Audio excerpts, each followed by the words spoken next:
الشيطان الرجيم بسم الله الرحمن الرحيم رب اشرح لي صدري ويسر لي أمري واحلل عقدة من لساني ويفقهوا قولي إن الحمد لله نحمده ونستعينه ونستغفره ونعوذ بالله من شرور أنفسنا ومن سيئات أعمالنا من يهد الله فلا مضل له ومن يضلله فلا هادي له وأشهد أن لا إله إلا الله وأشهد أن محمدا عبده ورسوله সমস্ত প্রশংসা মহারাব্বুল আলামিনের জন্য। আমরা শুধুমাত্র তারই প্রশংসা করি এবং তারই নিকট সাহায্য চাই এবং আমরা তারই নিকট ক্ষমা চাই এবং তারই নিকট তওবা করি। আমাদের সমস্ত বিপর্যয় ও কুকীর্তি হতে রক্ষার জন্য তারই নিকট পানাহ চাই। আল্লাহ তাআলা যাকে পথ দেখান তাকে পথহারা করার কেউ নেই। আল্লাহ তাআলা যাকে পথভ্রষ্ট করে তাকে পথ দেখানোর কেউ নেই। সম্মানীয় শ্রদ্ধেয় সভাপতি, সম্পাদক, বিশিষ্ট অতিথিবৃন্দ, অভিভাবক, অভিভাবিকা সকলকে আমি আজকের আমাদের এই সুন্দর মনোরম অনুষ্ঠানে স্বাগত জানাই। আসসালামু আলাইকুম ওয়া রাহমাতুল্লাহি ওয়া বারাকাতুহু। সকলের উপর পরম করুণাময় আল্লাহ তাআলার শান্তি বর্ষণ হোক, আমিন। আজ আমরা আমাদের এই সুন্দর মনোরম অনুষ্ঠানটি শুরু করব পবিত্র কুরআনুল কারীমের সূরা রহমানের প্রথম 13টি আয়াত তেলাওয়াতের মধ্য দিয়ে। তাই আমি মঞ্চে আহ্বান জানাচ্ছি অষ্টম শ্রেণীর ছাত্র সাউদ লস্করকে।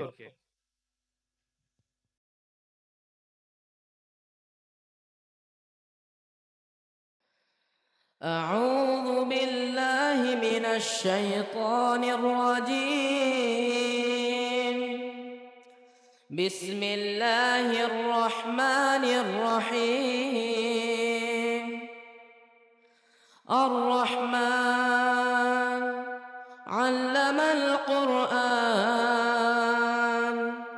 خلق الإنسان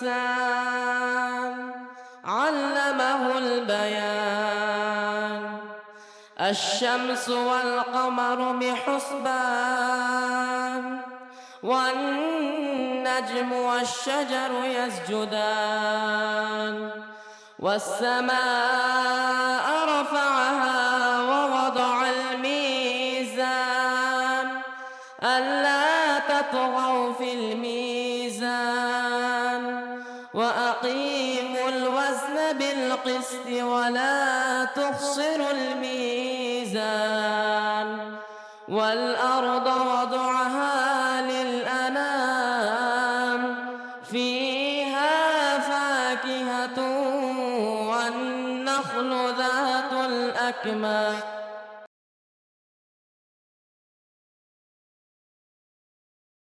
শোনার জন্য মঞ্চে আহ্বান জানাচ্ছি নবম শ্রেণীর ছাত্র তৌসিফ নওয়াজ খানকে। Assalamu alaikum wa rahmatullah. I am starting with the name of Allah, the most kind, the most merciful. Good morning, everyone.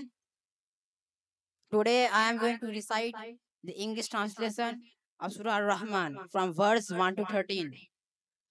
A'udhu billahi minash shaitanir rajim. Bismillahir Rahmanir Rahim. The most compassionate.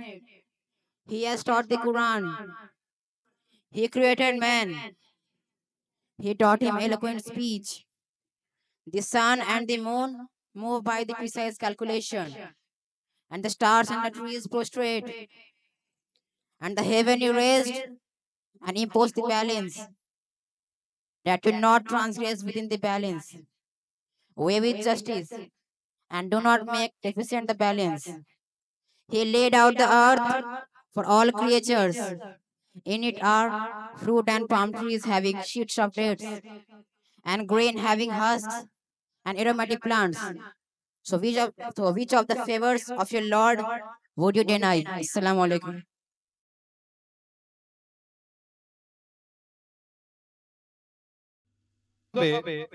আমরা শুনলাম সূরা রহমানের প্রথম 13টি আয়াতে English translate. এখন আমরা সকলে বোধগম্যের জন্য এই আয়াতগুলিরই বঙ্গানুবাদ শুনে নেব। আর সেই জন্য আমি মঞ্চে আহ্বান জানাচ্ছি নবম শ্রেণীর ছাত্র আরিফুল পাখিরাকে। রাহমাতুল্লাহি ওয়া বারাকাতুহু। পূর্বের পাঠিত সূরা আর রহমানের বঙ্গানুবাদ পরিবেশন করে শোনাচ্ছি। আউযু বিল্লাহি মিনাশ শাইতানির রাজীম। বিসমিল্লাহির রহমানির রহিম। আল্লাহর কাছে বিতাড়িত শয়তানের হাত থেকে পানাহ চাইছে। পরম দয়ালু ও করুণাময় আল্লাহর নামে শুরু করিতেছি। পরম দয়ালু, তিনি কুরআন শিক্ষা দিয়েছেন, তিনি মানুষ সৃষ্টি করেছেন, তাকে ভাষার শিক্ষা দিয়েছেন। সূর্য ও চন্দ্র এক নির্দিষ্ট নিয়মে চলমান, লতা গুল্ম বৃক্ষরাজি সিজদায় অবনত। তিনি আকাশকে সৃষ্টি করেছেন সমুন্নত এবং স্থাপন করেছেন তুলাদণ্ড, যাতে তোমরা ওজনে অন্যায় করো না, সুবিচার সহ ওজন করো এবং ওজনে কমতি করো না। তিনি ভূমি স্থাপন করেছেন সৃষ্টিকুলের জন্য, এতে রয়েছে ফল, মূল, খেজুর বৃক্ষ যার গুচ্ছ সুসংবদ্ধ, আর রয়েছে শস্য ও সুগন্ধি ফুল। অতএব তোমরা তোমাদের প্রতিপালকের কোন কোন নিয়ামত অস্বীকার কর। আসসালামু আলাইকুম। আমরা শুনলাম আরিফুলের কণ্ঠে সূরা রহমানের প্রথম 13টি আয়াতের বঙ্গানুবাদ। সুতরাং তুমি তোমার রবের কোন কোন নিয়ামতকে অস্বীকার করবে? কোরআনের বাণীগুলো এমন, যতবারই শুনি যেন মনে হয় নতুন করে জানছি। সাদাকাল্লাহু খায়রান আরিফুল পাখিরাকে। আজ আমাদের অনুষ্ঠানের মূল থিম বা মূল ভাব হচ্ছে কালিমা লা ইলাহা ইল্লাল্লাহ। অর্থাৎ আজ আমরা এই কালিমা সম্পর্কে কিছু কথা শুনবো ইনশাআল্লাহ। এই কালিমার অর্থ কি? আমরা সকলেই জানি লা ইলাহা ইল্লাল্লাহর অর্থ হচ্ছে আল্লাহ ছাড়া কোনো মাবুদ নেই, আল্লাহ ছাড়া কোনো উপাস্য নেই। তাই আলেম ওলামারা কুরআনের বিভিন্ন আয়াত এবং সহিহ হাদিস ঘেঁটে কালেমার 9টি শর্ত উল্লেখ করেছেন। যদি আপনার কালেমা পড়াটি সেই 9টি শর্ত সাপেক্ষে হয়, তাহলে অবশ্যই আপনি এই কালেমা বলার মাধ্যমে জান্নাত প্রবেশ করতে পারবেন। আর যদি শর্ত সাপেক্ষে না হয়, তাহলে বিপদ আছে। তাই আজ আমরা আমাদের এই অনুষ্ঠানের মধ্য দিয়ে আপনাদের সামনে এই 9টি শর্ত উপস্থাপন করব ইনশাআল্লাহ।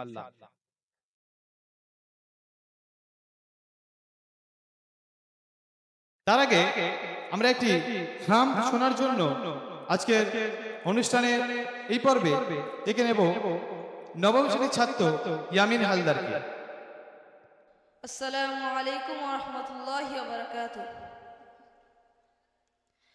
আজকে আমি আপনাদের সামনে একটি হাম পরিবেশন করে শোনাবো ইনশাআল্লাহ।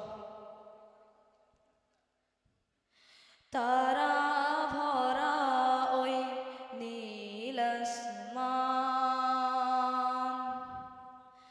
মুগ্ধ করা ওই পাখির গান, তারা ভরা ওই নীল আসমান, মুগ্ধ করা ওই পাখির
তারা ভরা ওই নীল আসমান, ডানা মেলে পাখি ওড়ে তোমার নামে, নদী বহে নিরবধি তোমারই নামে, ডানা মেলে পাখি ওড়ে তোমার নামে, নদী বহে নিরবধি তোমারই নামে। এই আকাশ জমিন তুমি করিলে সৃজন, প্রিয়তম কেউ নেই তোমার সমান। এই আকাশ জমিন তুমি করিলে সৃজন, প্রিয়তম কেউ নেই তোমার সমান। তোমার সিফাত গাওয়া শেষ হবে না, তোমার সিফাত গাওয়া শেষ হবে না। তুমি রহমান ওগো মহামহিয়ান, তুমি রহমান ওগো মহামহিয়ান। তারা ভরা ওই নীল আসমান, মুগ্ধ করা ওই পাখির গান, তারা ভরা ওই নীল আসমান, মুগ্ধ করা ওই পাখির গান। যেদিকে তাকাই শুধু দেখি তাই, যেদিকে তাকাই শুধু দেখি তাই, তব অনুদান, তব অনুদান, তব অনুদান, তব অনুদান। আসসালামু আলাইকুম ওয়া রাহমাতুল্লাহি ওয়া বারাকাতুহু। জাযাকাল্লাহু খায়রান। আমরা ইয়ামিনের সুমধুর কণ্ঠে উপলব্ধি করলাম যে আকাশের নীল রং, সবুজ পৃথিবী, পাখিদের ওড়া, নদীর বয়ে চলা, এই সাধারণ বিষয়গুলির মধ্যেও কি অসাধারণ একটা ব্যাপার রয়েছে।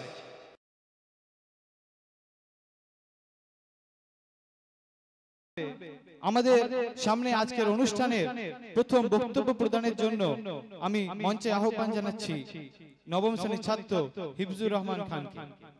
হিফজুর রহমান এর বক্তব্যের বিষয় হবে সন্তান লালন পালনে পিতামাতার করণীয়।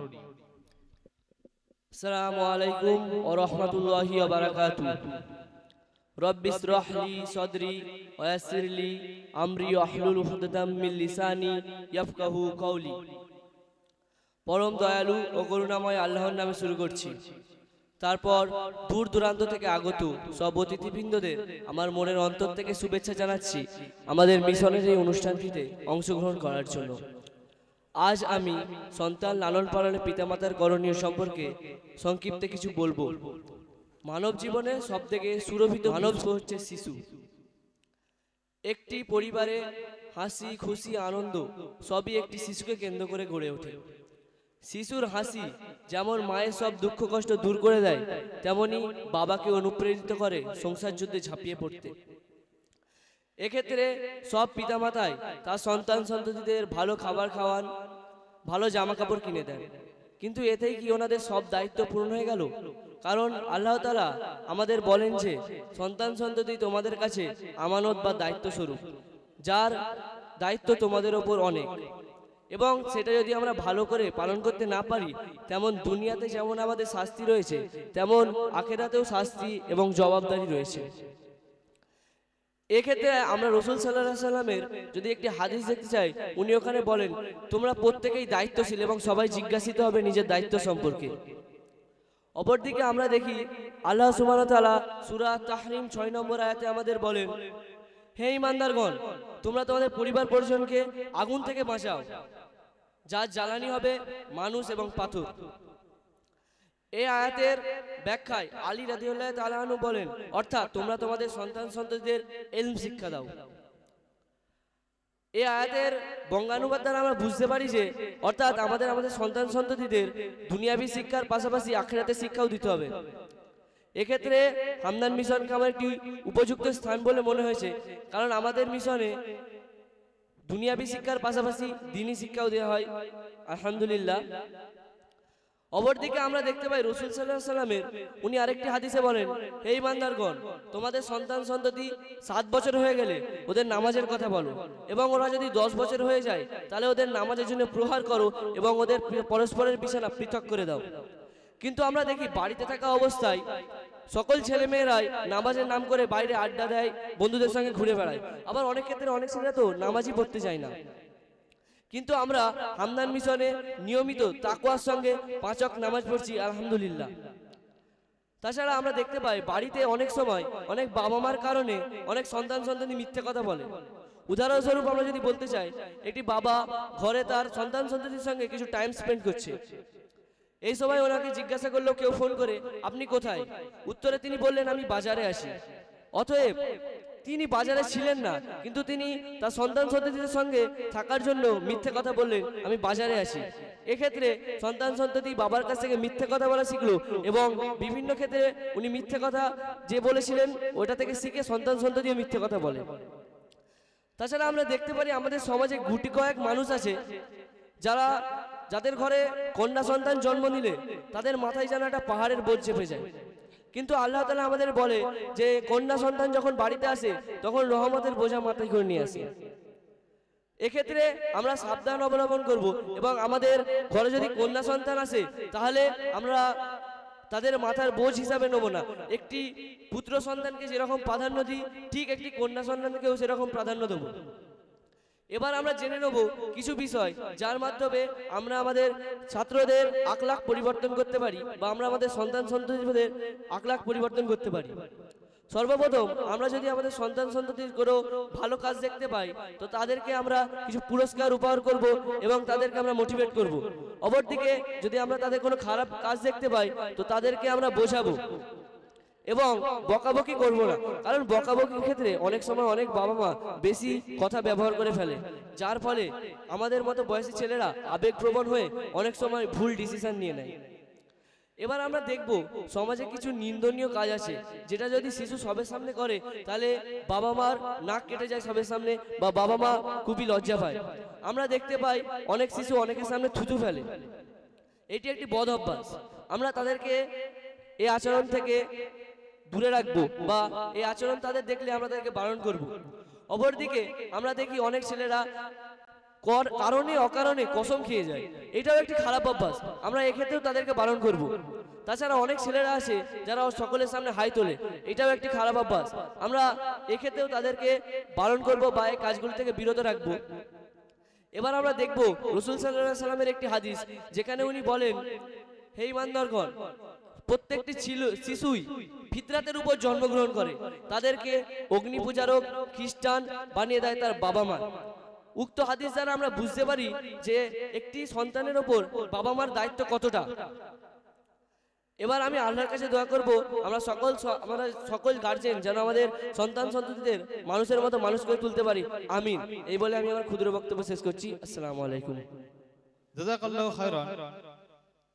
হিফজুর আমাদের সামনে খুব সুন্দরভাবে একটি গাইডলাইন দিয়ে গেল যে কিভাবে আমরা আমাদের সন্তান সন্ততিদের মধ্যে ছোট্ট থেকেই মূল্যবোধের বীজ বপন করতে পারি। আল্লাহ তাআলা আমাদের সকলকে সঠিক বোঝার তৌফিক দান করুন, আমিন। আজ আমাদের অনুষ্ঠানের মূল থিম কালিমা লা ইলাহা ইল্লাল্লাহ। এর কিছু শর্ত নিয়ে আজ আমরা আলোচনা করব। তো এর প্রথম শর্তটি হচ্ছে জ্ঞান বা নলেজ। এই কালেমা সম্পর্কে জ্ঞান থাকা বাধ্যতামূলক। আপনি এই কালেমা বলছেন, এর মাধ্যমে কি বোঝায়?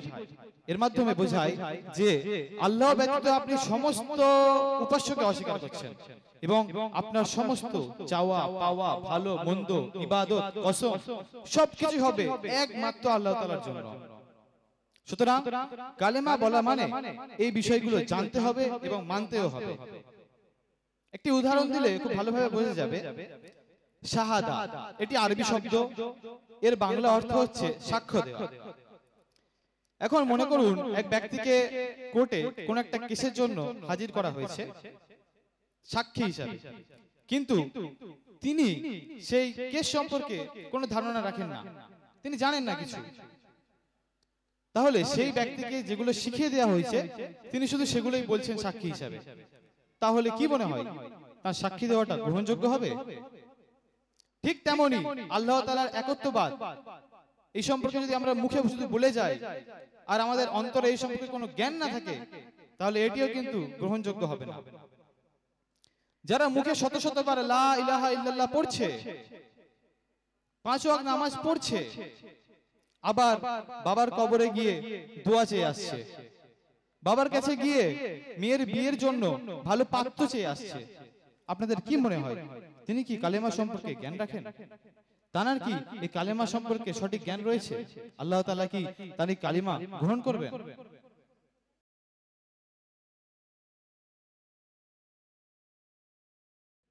যাই হোক, এবার আমরা চলে আসি আমাদের পরবর্তী ইভেন্ট। নবম শ্রেণীর ছাত্র মিজান খানের কণ্ঠে আমরা শুনে নেব নাতে রাসূল, কি মধু ভরা নাম ওগো নবী দোজাহান। আমি মঞ্চে আহ্বান জানাচ্ছি মিজান খানকে। আসসালামু আলাইকুম ওয়া রাহমাতুল্লাহি ওয়া বারাকাতুহু। আজকে আমি আপনাদের সামনে একটি নাতে রাসূল পরিবেশন করে শোনাতে চাই।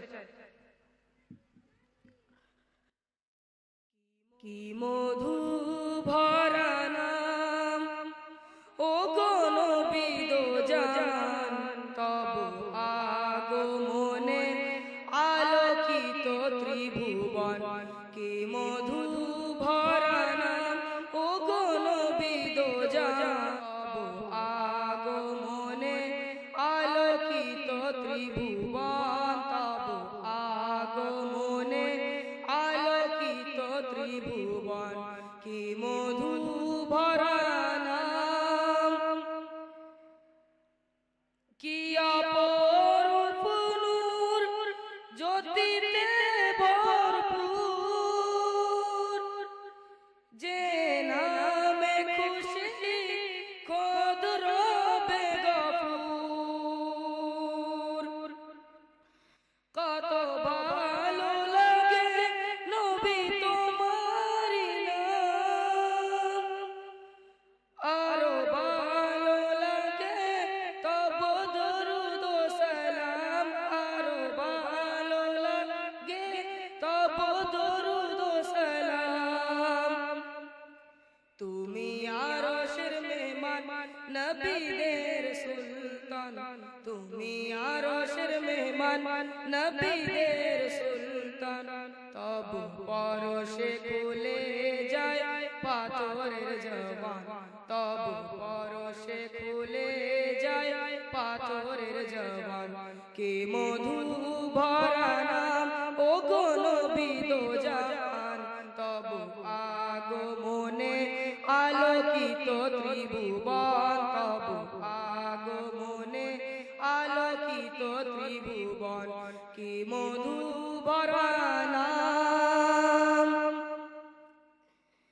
চির সত্যবাদী তুমি জ্ঞানের খনি, যার দিয়াতের যুগে দিলে তাওহীদ বাণী। তুমি দয়ার নবী, তুমি মায়ার নবী, তোমার প্রেমে পাগল হলো সৃষ্টি সবই। তোমার প্রেমে পাগল হলো সৃষ্টি সবই। তোমার নূরানি সুরত দেখে মন ভরে যায়, তোমার মায়াবী সুরত দেখে মন ভরে যায়। তব ভালোবাসায় বেদিন আনিল ঈমান, তব ভালোবাসায় বেদিন আনিল ঈমান। কি মধু ভরা নাম ওগো নবী দোজাহান, তব আগমনে আলোকিত ত্রিভুবন। তব আগমনে আলোকিত ত্রিভুবন। কি মধু ভরা নাম ওগো নবী দোজাহান, তব আগমনে আলোকিত ত্রিভুবন। তব আগমনে আলোকিত ত্রিভুবন। কি মধু ভরা নাম। আসসালামু আলাইকুম ওয়া রাহমাতুল্লাহ।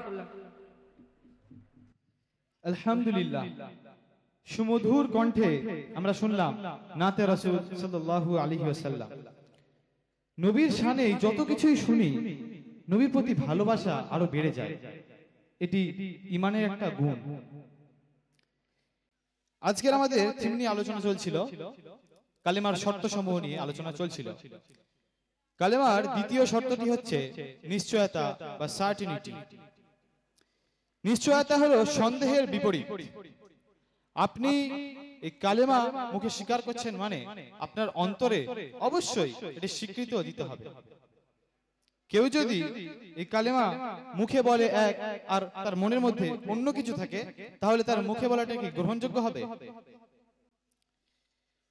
সুতরাং আমাদেরকে 100% অন্তরে বিশ্বাস রাখতে হবে যে আল্লাহ ছাড়া কোনো উপাস্য নেই। আল্লাহ তাআলা কোরআনের মধ্যে ঘোষণা করেছেন সূরা হুজরাতের 15 নম্বর আয়াতে, আউযু বিল্লাহি মিনাশ শাইতানির রাজীম, ইন্নামাল মুমিনুনা আল্লাযীনা আমানু বিল্লাহি ওয়া রাসূলিহি সুম্মা লাম ইয়ারতাবু ওয়া জাহাদু বিআমওয়ালিহিম ওয়া আনফুসিহিম ফি সাবিলিল্লাহ উলাইকা হুমুস সাদিকুন। তারাই মুমিন যারা আল্লাহ এবং শেষ দিনের প্রতি ঈমান এনেছে এবং তাতে কোনো প্রকার সন্দেহ পোষণ করেনি এবং নিজেদের জীবন ও ধনসম্পদের মাধ্যমে আল্লাহর পথে সংগ্রাম চালিয়েছে, আর তারাই সত্যবাদী। সুতরাং বহু আলেমের মতে এই সন্দেহবাতিক ঈমান এটি একটি বিশাল বড় রোগ, মারাত্মক একটি রোগ। এই রোগ থেকে মুক্তির উপায় একমাত্র হলো জ্ঞান অর্জন করা। তাই আসুন আমরা সকলে দিনের সঠিক জ্ঞান অর্জন করি এবং আমাদের সন্তানদেরকেও দিনের সঠিক জ্ঞান দান করি।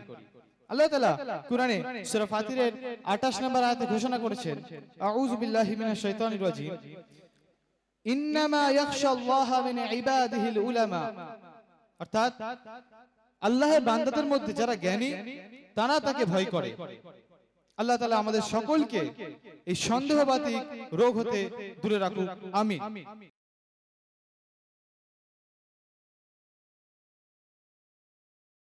এবার চলে আসি আজকের অনুষ্ঠানের পরবর্তী ইভেন্ট, ইংরেজি নাশিদ। ইংরেজি নাশিদ পরিবেশনের জন্য মঞ্চে আহ্বান জানাচ্ছি সপ্তম শ্রেণীর ছাত্র Sheikh রামিজকে।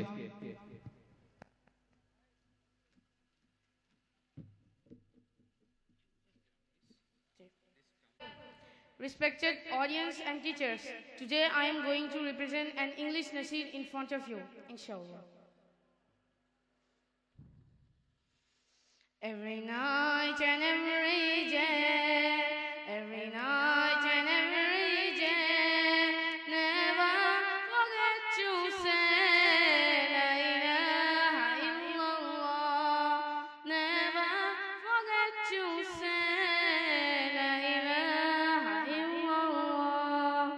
Every night and every day, every night and every day, never forget to say La ilaha illallah. Never forget to say La ilaha illallah. When you're walking down the street, use your time and repeat and say with every heartbeat La ilaha illallah. And say with every heartbeat La ilaha illallah.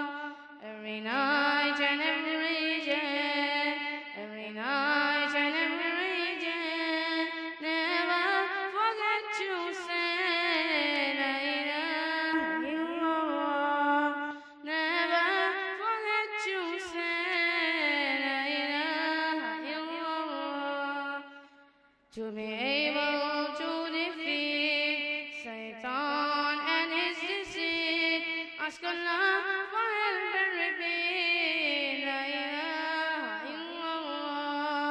Ask Allah for help and repeat La ilaha illallah. Every night and every day, every night and every day, never forget to say La ilaha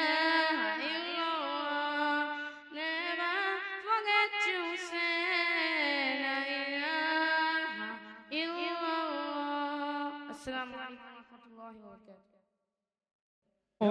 Sheikh রামিজের কণ্ঠ ঠিক তেমন এই অর্থবহ নাশিদটিও। আর এই নাশিদটি আজকের আমাদের প্রোগ্রামের সঙ্গে পরিপূরক। মানে এই প্রোগ্রামে চলছে কালিমা শর্ত নিয়ে এবং তার গজলটিও ছিল কালিমা লা ইলাহা ইল্লাল্লাহ নিয়ে। এখন আমরা কালিমার তৃতীয় শর্ত কবুল করা, মেনে নেওয়া বা অ্যাকসেপ্টেন্স নিয়ে আলোচনা করব ইনশাআল্লাহ। যে ব্যক্তি এই কালিমা সম্পর্কে জ্ঞান রাখে এবং যার অন্তরে নিশ্চয়তা রয়েছে, সেই ব্যক্তিকে অবশ্যই অন্তর থেকে এবং জিহ্বার মাধ্যমে এটিকে কবুল করতে হবে, স্বীকার করতে হবে। কেউ যদি এটি স্বীকার করতে অস্বীকার করে তাহলে সেই ব্যক্তি কাফের বলে গণ্য হবে। এই দিনটা, এই কালিমাটি স্বীকার করার মানে আল্লাহ রাসূল সাল্লাল্লাহু আলাইহি ওয়াসাল্লামের মাধ্যমে যে দিন আমাদের কাছে এসেছে সেটিকে পরিপূর্ণভাবে মেনে চলা, সেই মোতাবেক জীবন পরিচালনা করা। এই নয় যে কিছু মানলাম কিছু বাদ দিলাম।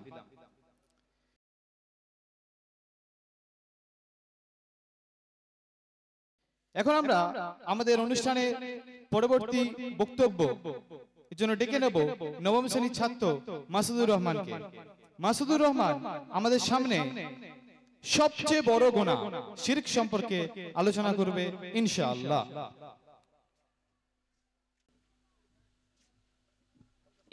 বিসমিল্লাহির রহমানির রহিম। রব্বি ইশরাহ লি সাদরি ওয়া ইয়াসসির লি আমরি ওয়াহলুল উকদাতাম মিন লিসানি ইয়াফকাহু কওলি।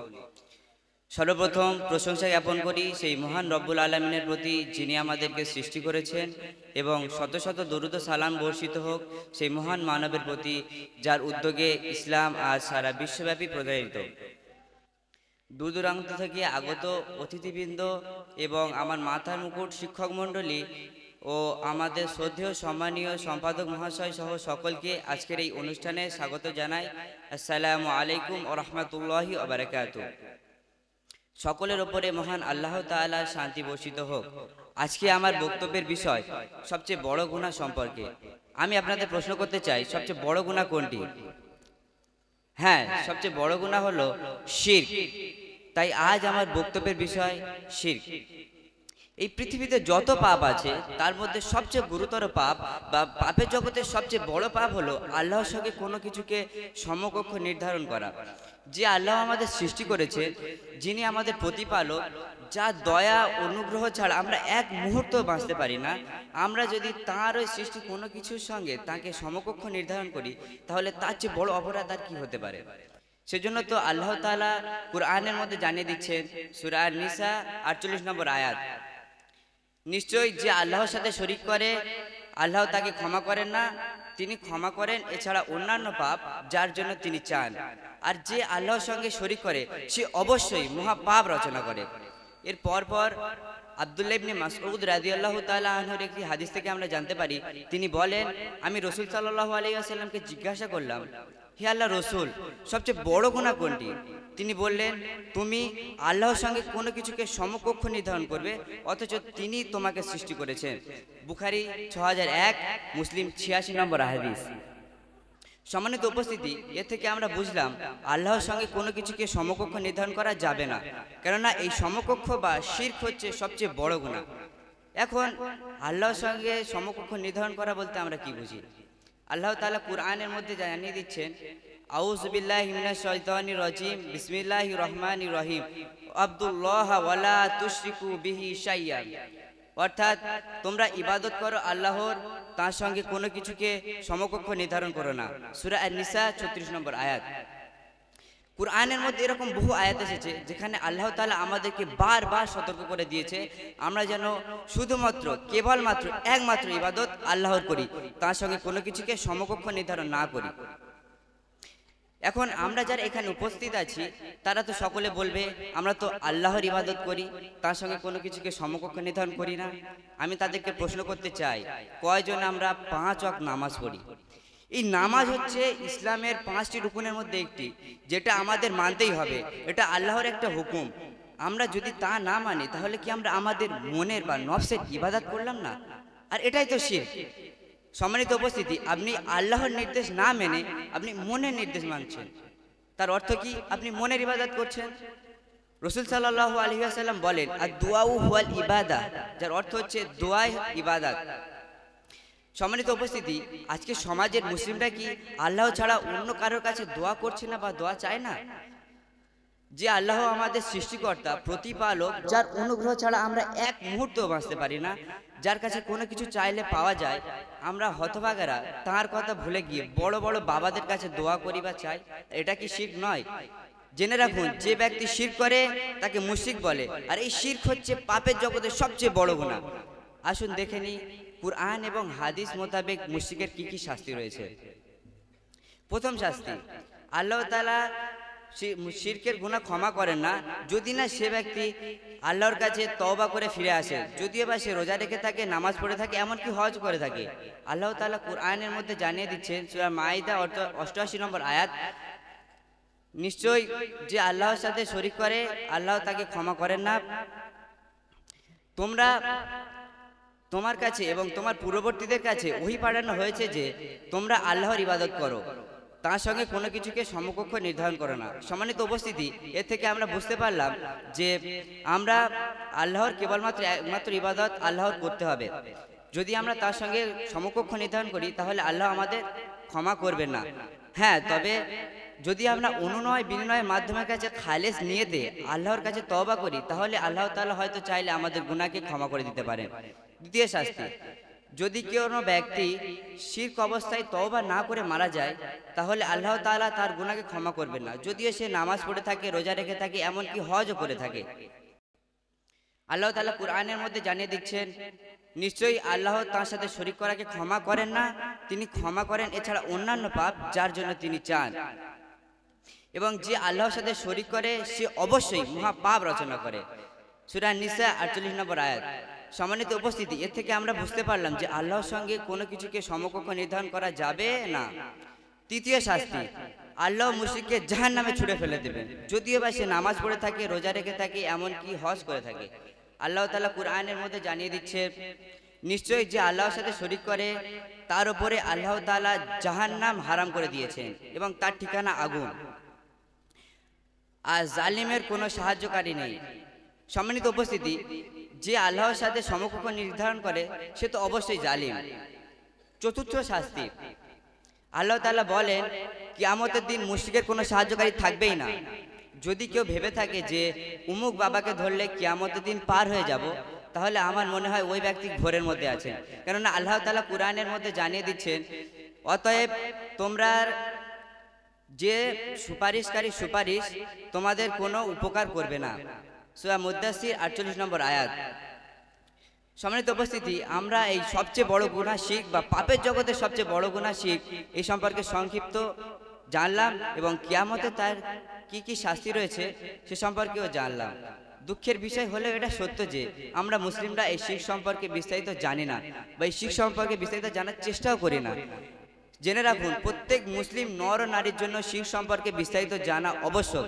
কেননা আমরা যদি এই শিরক সম্পর্কে বিস্তারিত না জানি তাহলে আমরা যে কোনো মুহূর্তে এই শিরকের অন্তর্ভুক্ত হয়ে যেতে পারি। আল্লাহ তাআলা আমাদেরকে এই শিরক সম্পর্কে বিস্তারিত জানার তৌফিক দান করুন এবং আমাদের সকলকে এই শিরক থেকে হেফাজত করুন। আমিন। আসসালামু আলাইকুম ওয়া রাহমাতুল্লাহি ওয়া বারাকাতুহু। জাযাকাল্লাহু খায়রান। আলহামদুলিল্লাহ, মাসুদুর রহমান আমাদের সামনে কিছু নসিহতমূলক বার্তা দিয়ে গেল এবং পাপের জগতে সবচেয়ে বড় গুনাহ শিরক সম্পর্কে আলোচনা করলো এবং এর কুফল সম্পর্কেও আলোচনা করলো। আলহামদুলিল্লাহ, আল্লাহ তাআলার কাছে আমরা এই শিরক থেকে পানা চাই। আমিন। আমাদের কালিমার চতুর্থ শর্তটি হচ্ছে আত্মসমর্পণ এবং বশ্যতা স্বীকার করা, সাবমিশন এন্ড কমপ্লায়েন্সি। আত্মসমর্পণ এবং বশ্যতা স্বীকার করা বলতে বোঝায় আল্লাহ তাআলার হুকুমের কাছে আমাদেরকে আত্মসমর্পণ করতে হবে এবং আমাদের কাজের মাধ্যমে আল্লাহ তাআলার বশ্যতা স্বীকার করতে হবে। এই শর্তটি প্রত্যেকটা মুসলমানের জন্য খুবই গুরুত্বপূর্ণ একটি শর্ত, কেননা এটি ছাড়া ইসলামে কখনো ঈমানের যে পরিপূর্ণতা আসতে পারে না। উদাহরণস্বরূপ আমরা দেখে থাকি যে অনেক সময় অনেকে বলে যে অমুক ব্যক্তিটি খুব ভালো মুসলিম, কেননা তিনি হয়তো কারোর সঙ্গে ঝগড়া করেন না, ঝামেলা করেন না। কিন্তু দেখা যাচ্ছে সে ব্যক্তি নামাজ পড়ে না, রোজা রাখে না, হজ যাকাত কিছুই করে না, আল্লাহ তাআলার অধিকাংশ হুকুমই মানে না। তাহলে কি করে সে ব্যক্তি একজন ভালো মুসলিম হতে পারবে? আল্লাহ তাআলা আমাদের সকলকে সঠিক বুঝ দান করুন, আমিন।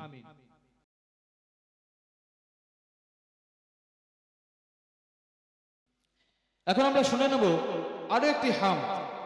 সেই জন্য আমি মঞ্চে আহ্বান জানাচ্ছি অষ্টম শ্রেণীর ছাত্র আরমান পাখিরাকে। এখন আপনাদের সামনে আরমান পাখিরা সুর তুলবে, তাই সেই মঞ্চে আসছে। আমি আপনাদের সামনে একটি হাম পরিবেশন করে শোনাবো ইনশাআল্লাহ। তোমার নামে যাই কেটে যাই রাতের কালো আধার, ডেকে ডেকে পাই খুঁজে পাই মহিমা তোমার। তোমার নামে যাই কেটে যাই রাতের কালো আধার, ডেকে ডেকে পাই খুঁজে পাই মহিমা তোমার। ব্যাকুল হৃদয় যাই শুনে যাই তসবিহ চারি ধার, ব্যাকুল হৃদয় যাই শুনে যাই তসবিহ চারি ধার। আল্লাহু আল্লাহু আল্লাহু আকবার, আল্লাহু আকবার, আল্লাহু আল্লাহু আল্লাহু আকবার, আল্লাহু আকবার। মধুর হাসি দিলে চাঁদে, চোখের নিদ্র বসাদে। মধুর হাসি দিলে চাঁদে, চোখের নিদ্র বসাদে। তারাই তারাই কি দিলেন দূর আকাশের পার, দূর আকাশের পার। আল্লাহু আল্লাহু আল্লাহু আকবার, আল্লাহু আকবার, আল্লাহু আল্লাহু আল্লাহু আকবার, আল্লাহু আকবার। যাই বয়ে ঝরনা নদী তোমার নামে নিরবধি, যাই বয়ে ঝরনা নদী তোমার নামে নিরবধি।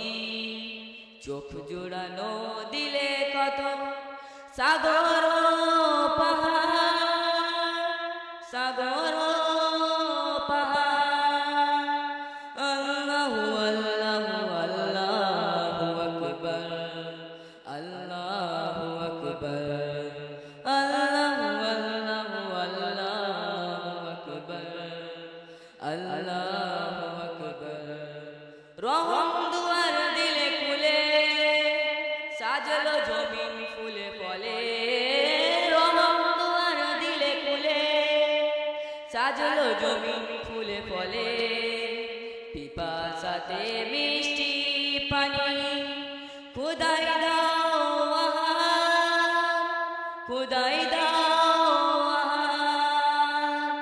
আল্লাহু আল্লাহু আল্লাহু আকবার, আল্লাহু আকবার, আল্লাহু আল্লাহু আল্লাহু আকবার, আল্লাহু আকবার।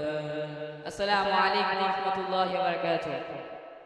আলহামদুলিল্লাহ, আল্লাহর গুণগান তো করে শেষ করাই যায় না।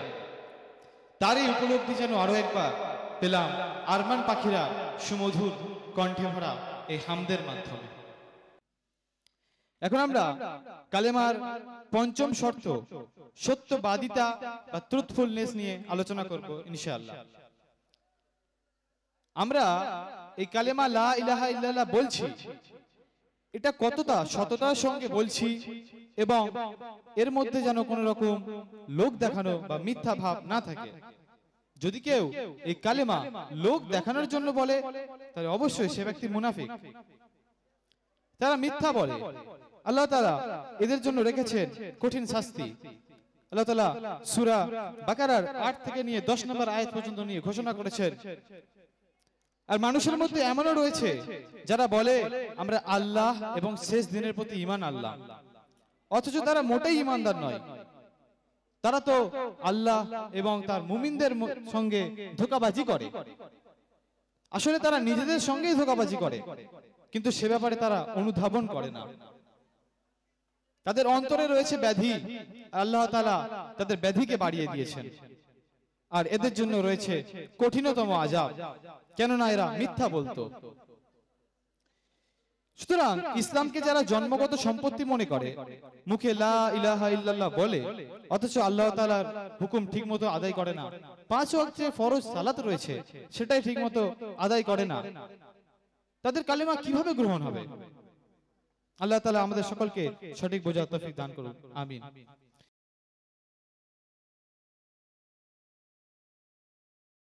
আমরা পরবর্তী ইভেন্টের জন্য ডেকে নেব ষষ্ঠ শ্রেণীর ছাত্র নাভিদ এবং রিজওয়ানকে। তারা দুজনে আমাদের সামনে সম্পূর্ণ আরবিতে কথোপকথন করে দেখাবে ইনশাআল্লাহ। ما اسمك يا أخي الكريم؟ اسمي نابيد ملك. وما اسمك يا أخي؟ اسمي سيد رضوان حسن. كيف حالك يا أخي؟ أنا بخير وعافية. وكيف حالك يا أخي؟ الحمد لله أنا بخير وعافية. كيف حال أسرتك؟ كلهم بخير وعافية الحمد لله. كيف تمر بك الأيام؟ الحمد لله كل شيء على ما يرام. من أين أنت يا أخي؟ أنا من باغندا. ومن أين أنت يا أخي؟ أنا من ساغر كلاب بقرب دولا سملا. أين أنت تدرس الآن؟ أنا أدرس في حمدان ميشن. وأين أنت تدرس؟ أنا أدرس في حمدان ميشن. أين يقع حمدان ميشن؟ يقع حمدان ميشن في القرية موسى طلع بجانب باغندا ومدينة أولوبريا وفي محافظة حورا. أحسنت. في أي صف تدرس؟ أنا أدرس في صف السابع. وفي أي صف تدرس أنت؟ أنا أيضا أدرس في صف السادس. ما هدفك؟ أريد أن أكون طبيبا ومشهورا. وما هدفك؟ أريد أن أكون طبيبا ومهيرا. بارك الله في علمك. جزاك الله خير. السلام عليكم ورحمة الله وبركاته. وإياك وعليكم السلام ورحمة الله وبركاته. সম্পূর্ণ আরবিতে আমাদের মিশনের দুটি ছাত্র কথোপকথন করে গেল, যার মাধ্যমে তারা নিজেদের জীবনের লক্ষ্য নিয়ে আলোচনা করছিল। এখন আমরা আলোচনা করব আমাদের কালেমার ষষ্ঠ শর্ত নিয়ে, সেটি হলো আন্তরিকতা বা সিনসিয়ারিটি। এর অর্থ হলো আমাদের যে শাহাদাত দেওয়া হচ্ছে এটা একমাত্র আল্লাহকে খুশি করার জন্য হতে হবে, আব্বা মাকে খুশি করার জন্য নয়, পাড়া প্রতিবেশীকে খুশি করার জন্য নয়, হুজুরকে খুশি করার জন্য নয়, শ্বশুর শাশুড়িকে খুশি করার জন্য নয়। খুশি হতে হবে কাকে? একমাত্র আল্লাহকে। সুতরাং ইসলামে এই ঈমানের ক্ষেত্রে আন্তরিক হওয়াটা খুবই গুরুত্বপূর্ণ একটি বিষয়। আর একটি মুসলিমকে তখনই আন্তরিক বলা হবে যখন সে যে কোনো পরিস্থিতিতে আল্লাহ তাআলার হুকুম মেনে চলবে, ঘরে বাইরে কর্মক্ষেত্রে ইত্যাদি। উদাহরণস্বরূপ একটা গল্প বলি। বেশ কয়েকদিন আগে হাওড়া যাচ্ছিলাম ট্রেনে করে, এমন সময় এক মহিলাকে দেখলাম তিনি বোরকা পরে ট্রেনে উঠেছেন। ভালো কথা, দুপুরের দিক ছিল, ট্রেনে তেমন ভিড় ছিল না। কিছুক্ষণ পর লক্ষ্য করলাম মহিলাটি বোরকা খুলে ব্যাগে ঢুকিয়ে নিলেন। তাহলে বুঝতে পারছেন তো তিনি কার ভয়ে বোরকা পরেছিলেন? সুতরাং আল্লাহ তাআলা আমাদেরকে সঠিক বুঝ দান করুন এবং এই ধরনের খারাপ আচরণ থেকে বাঁচিয়ে রাখুন, আমিন।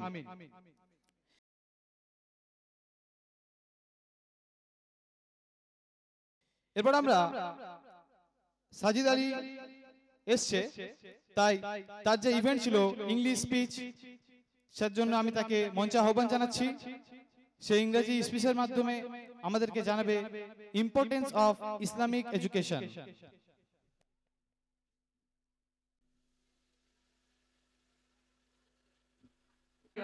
I am Syed Sajid Ali, a student of class 8. I study at Hamdan Mission.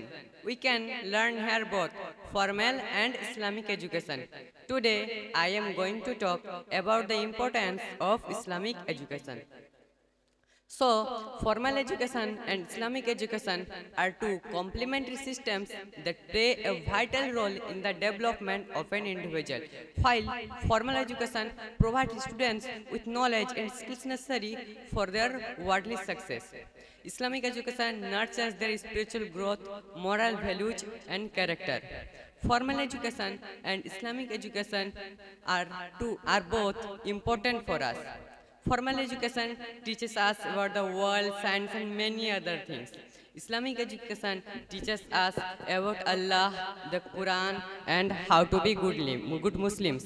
We need Islamic education to learn about our faith and how to live a good life. It teaches us to be honest, kind, and respectful to others. It also teaches us how to pray, fast, and give charity. Formal education is important for our future careers and success, but Islamic education is important for our spiritual growth and happiness. It helps us to make good choices and to be good people. Imagine you are building a house. Formal education is like building the walls and roof, but Islamic education is like the foundation. Without a strong foundation, the house will not be stable.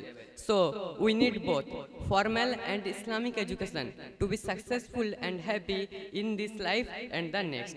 Assalamu alaikum.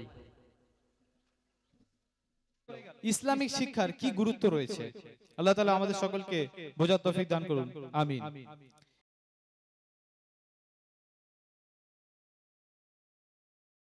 অনুষ্ঠানের এই পর্বে এসে আমরা একটি উর্দু হাম শোনার জন্য উর্দু নাশিদ শোনার জন্য মঞ্চে আহ্বান জানাচ্ছি মাসাদুর রহমান এখন মাসাদুর রহমান মঞ্চে সুর তোলার জন্য আসছে আসসালামু আলাইকুম ওয়া রাহমাতুল্লাহ আমি এখন আপনাদের সামনে একটি উর্দু নাশিদ পরিবেশন করব ইনশাআল্লাহ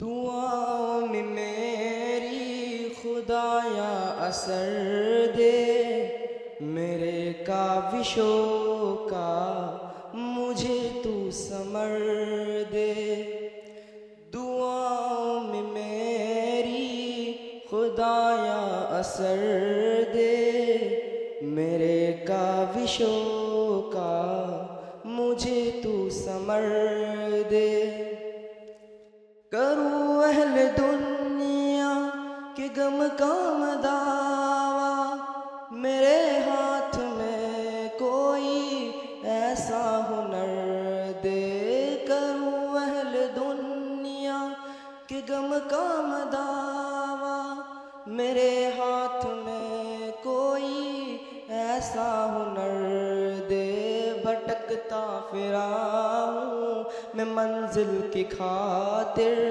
भटकता फिरा हूँ मैं मंजिल की खातिर जो फलदार हो कोई तू ऐसा सहर दे दुआओं में मेरी खुदाया असर दे दुआओं में मेरी खुदाया असर दे मेरे काविशों का मुझे तू समर दे अता कर मेरे दिल तस्कीन या रब मैं कब मांगता हूँ के लागो गोहर दे अता कर मेरे दिल को तस्कीन या रब मैं कब मांगता हूँ के लागो गोहर दे मैं दुनिया की महलों का तालिब नहीं हूँ मैं दुनिया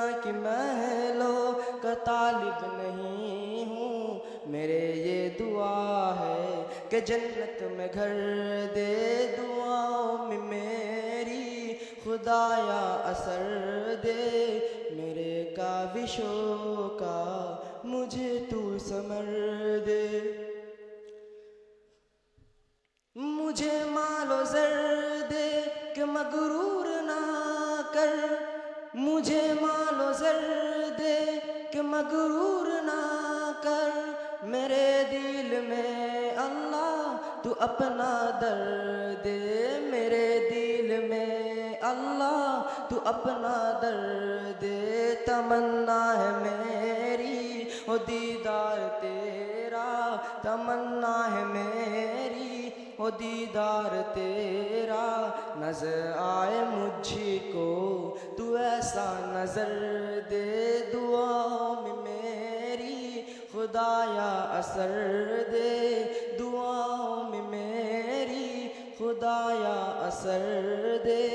मेरे काविशों का मुझे तू समर दे, जो माँ बाप का दर्द रखता हूँ दिल में, खुदाया मुझे ऐसा नूरे नजर दे। जो माँ बाप का दर्द रखता हूँ दिल में, खुदाया मुझे ऐसा नूरे नजर दे। खुशी दे के वापस न लेना कभी तू, खुशी दे के वापस न लेना कभी तू। ना हो शाम जिसकी तू ऐसा सहर दे, दुआओं में मेरी खुदाया असर दे। मेरे काविशों का मुझे तू समर दे, मेरे काविशों का मुझे तू समर दे। अस्सलामु अलैकुम व रहमतुल्लाह। মাশাআল্লাহ, আলহামদুলিল্লাহ, জাযাকাল্লাহু খায়রান, এত সুন্দরভাবে একটি উর্দু নাশিদ পরিবেশন করার জন্য। কালিমার সপ্তম শর্ত হচ্ছে ভালোবাসা, মুহাব্বত বা লাভ ফর আল্লাহ। এই পৃথিবীর আলো দেখেছি আমরা আব্বা মায়ের মাধ্যমে, তাই আমরা তাদেরকে সম্মান করি, ভালোবাসি, শ্রদ্ধা করি এবং তাদের সমস্ত আদেশ নিষেধকে মেনে চলার চেষ্টা করি, কারণ আমরা তাদেরকে ভালোবাসি। তেমনি আমার আপনার সমস্ত সৃষ্টি জগতের মালিক একমাত্র আল্লাহ তাআলার জন্য তাহলে আমাদের কতই না ভালোবাসা থাকতে হবে। তাই ঈমানের একটি খুবই গুরুত্বপূর্ণ শর্ত হলো সবচাইতে বেশি ভালোবাসা আল্লাহ তাআলার জন্য থাকা। প্রকৃত মুসলিম শুধু মুখে বললেই নয়, বরং কাজের দ্বারাও তার প্রমাণ করতে হবে এবং পরীক্ষাও দিতে হবে। নামাজের ওয়াক্ত হয়ে গিয়েছে আর আপনি চায়ের দোকানে বসে আড্ডা জমিয়ে চলেছেন, এদিকে ওয়াক্ত শেষ হতে চলেছে। আল্লাহ তাআলা আদেশ দিচ্ছেন গীবত করো না, আর চা দোকানে বসে গীবতের কোনো শেষ নাই। তাহলে এটা কি কালিমার প্রকৃত অর্থ আমাদের মধ্যে রয়েছে? এটা কি আল্লাহ তাআলার প্রতি ভালোবাসা দেখানো হলো? এর কালিমা কি গ্রহণযোগ্য হবে? আল্লাহ তাআলা কুরআনে সূরা বাকারার 165 নম্বর আয়াতে ঘোষণা করেছেন, আউযু বিল্লাহি মিনাশ শাইতানির রাজীম, ওয়া মিনান নাসি মান ইয়াত্তাখিযু মিন দুনিল্লাহ আনদাদান ইউহিব্বুনাহুম কাহুব্বিলিল্লাহ ওয়াল্লাযীনা আমানু আশাদ্দু হুব্বালিল্লাহ। আর মানুষের মধ্যে এমনও আছে যারা আল্লাহ ব্যতীত অন্যকে তার সমকক্ষ রূপে গ্রহণ করে, আল্লাহকে ভালোবাসার নাই অন্যকে ভালোবাসে। আর যারা ঈমানদার তারা তো আল্লাহর জন্য ভালোবাসায় দৃঢ়তর।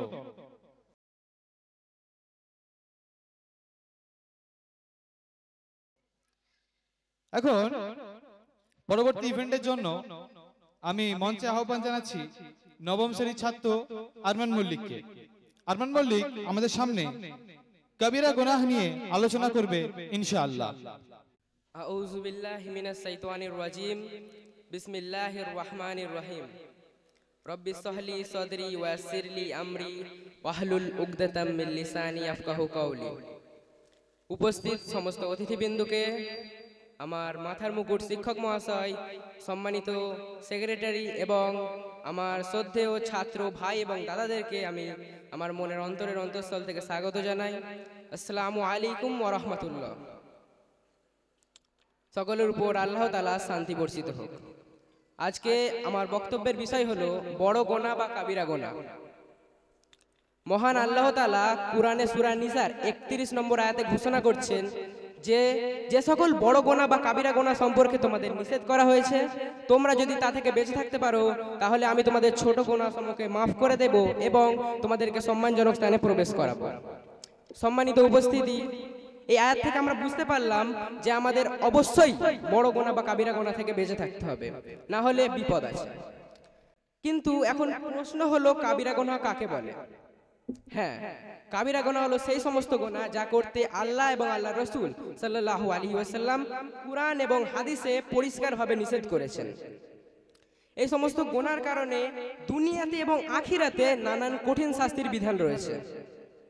এখন যদি কোনো ব্যক্তি বেঁচে থাকা অবস্থায় এই কাবিরা গোনা করে থাকে তাহলে তা থেকে তাকে অবশ্যই তাওবা করতে হবে, তবে সে সেই গোনা থেকে মুক্তি পাবে। তাহলে আমাদের জানা আবশ্যক যে কাবিরা গুনাহ কোনগুলি বা কি কি। ইমাম জাহাবি রহমাতুল্লাহ আলাইহির এক কিতাবে তিনি 70-এরও বেশি কাবিরা গুনাহ উল্লেখ করেছেন। আমি আপনাদের সম্মুখে তার মধ্যে কিছু গুরুত্বপূর্ণ কাবিরা গুনাহ তুলে ধরবো ইনশাআল্লাহুল আজিজ। প্রথম এবং পাপের জগতের সব থেকে বড় গুনাহ হলো আল্লাহর সাথে শিরক করা। শিরক যে কত বড় গুনাহ তা সম্পর্কে আপনারা একটু আগেই বিস্তারিত শুনলেন। এই শিরক দুই প্রকার, এক বড় শিরক এবং দ্বিতীয় হলো ছোট শিরক। বড় শিরক যেটি হলো কোনো ব্যক্তি যখন আল্লাহকে ছাড়া কিংবা আল্লাহর সাথে অন্য কারোর ইবাদত করে থাকে, এবং ছোট শিরক হলো কোনো ব্যক্তি যখন লোক দেখানো কিছু করে, যেমন যে ব্যক্তি শুধুমাত্র শ্বশুর বাড়ি গেলে নামাজ আদায় করে, অন্যথায় সে নামাজ পড়ে না।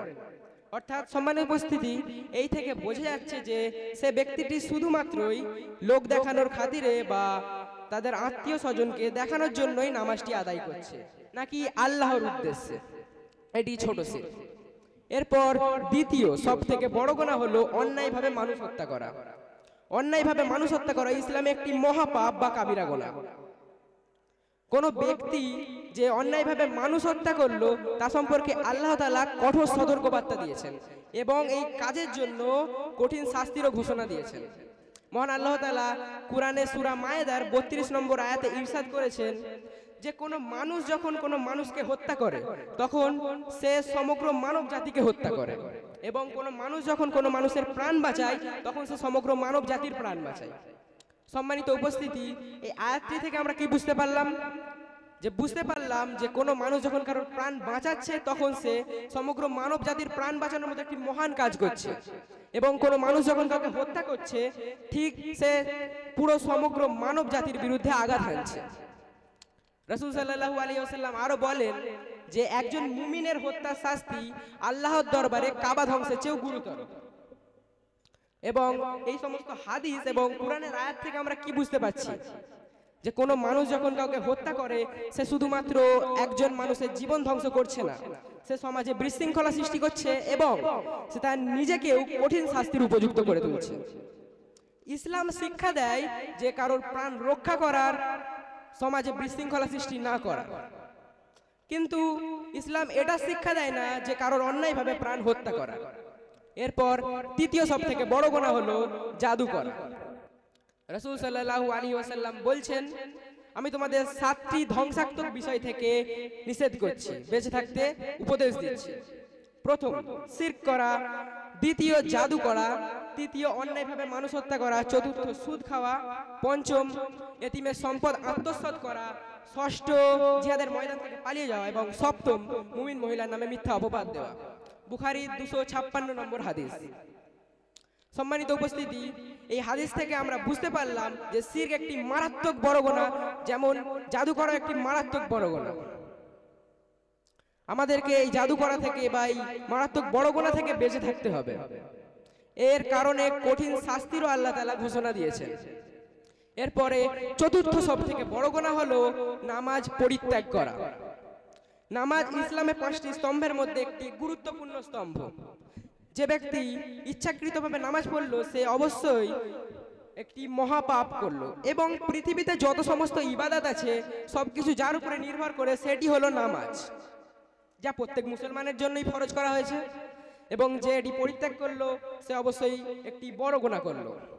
রাসূল সাল্লাল্লাহু আলাইহি ওয়াসাল্লাম বলছেন, বাইনার রাজুলু ওয়া বাইনাস শিরকি ওয়াল কুফর তারকুস সালাত। যে ব্যক্তি ইচ্ছাকৃতভাবে নামাজ পরিত্যাগ করলো সে কুফরি করলো, এবং তাদের এবং আমাদের মধ্যে পার্থক্য হলো নামাজ। মুসলিম শরীফের 81 নম্বর হাদিস। এবং রাসূল সাল্লাল্লাহু আলাইহি ওয়াসাল্লাম আরো বলেন, নামাজ হলো দিনের খুঁটি। যে ব্যক্তি নামাজ আদায় করলো সে দিনের খুঁটিকে মজবুত করলো, এবং যে ব্যক্তি নামাজ পরিত্যাগ করলো সে দিনকে ধ্বংস করলো। সম্মানিত উপস্থিতি, এই আয়াত থেকে আমরা বুঝতে পারলাম যে নামাজ পরিত্যাগ করলো তা ইসলামের জন্য চরম ক্ষতিকর, এবং যে ব্যক্তি নামাজটি পরিত্যাগ করলো সে তার ঈমানকেও দুর্বল করলো। কিন্তু দুঃখের বিষয়, আজ আমাদের মুসলমান সমাজে বেশিরভাগ মানুষই নামাজ ছেড়ে দিয়েছে। পরিণতি খুব ভয়ঙ্কর যদি আমরা শীঘ্রই না তাওবা করে নামাজের দিকে ফিরে আসি। এরপর পঞ্চম সব থেকে বড় গুনাহ হলো যাকাত আদায় না করা। আল্লাহ তাআলা যাকে সামর্থ্য দিয়েছেন কিন্তু তিনি তা আদায় করছেন না, অর্থাৎ যাকাত আদায় করছেন না, তিনি একটি মহাপাপ রচনা করছেন, এবং সেই সমস্ত তার মাল সম্পদ কিয়ামতের দিনে তার গলার বেড়ি করে পড়ানো হবে। এরপর ষষ্ঠ সব থেকে বড় গুনাহ হলো রমজান মাসের ফরজ রোজা না রাখা। রোজাও ইসলামে 5টি স্তম্ভের মধ্যে একটি গুরুত্বপূর্ণ স্তম্ভ, এবং যে ব্যক্তি কোনো শরিয়াতি কারণ ছাড়া এই রোজা রাখলো না, অর্থাৎ সে ইসলামের একটি স্তম্ভ ধ্বংস করলো, তাহলে সেটি তো একটি বড় গুনাহ হবেই। কিন্তু দুঃখের বিষয়, আজ আমাদের মুসলমান সমাজ এই গুনাহ অবলীলাই করে চলেছে।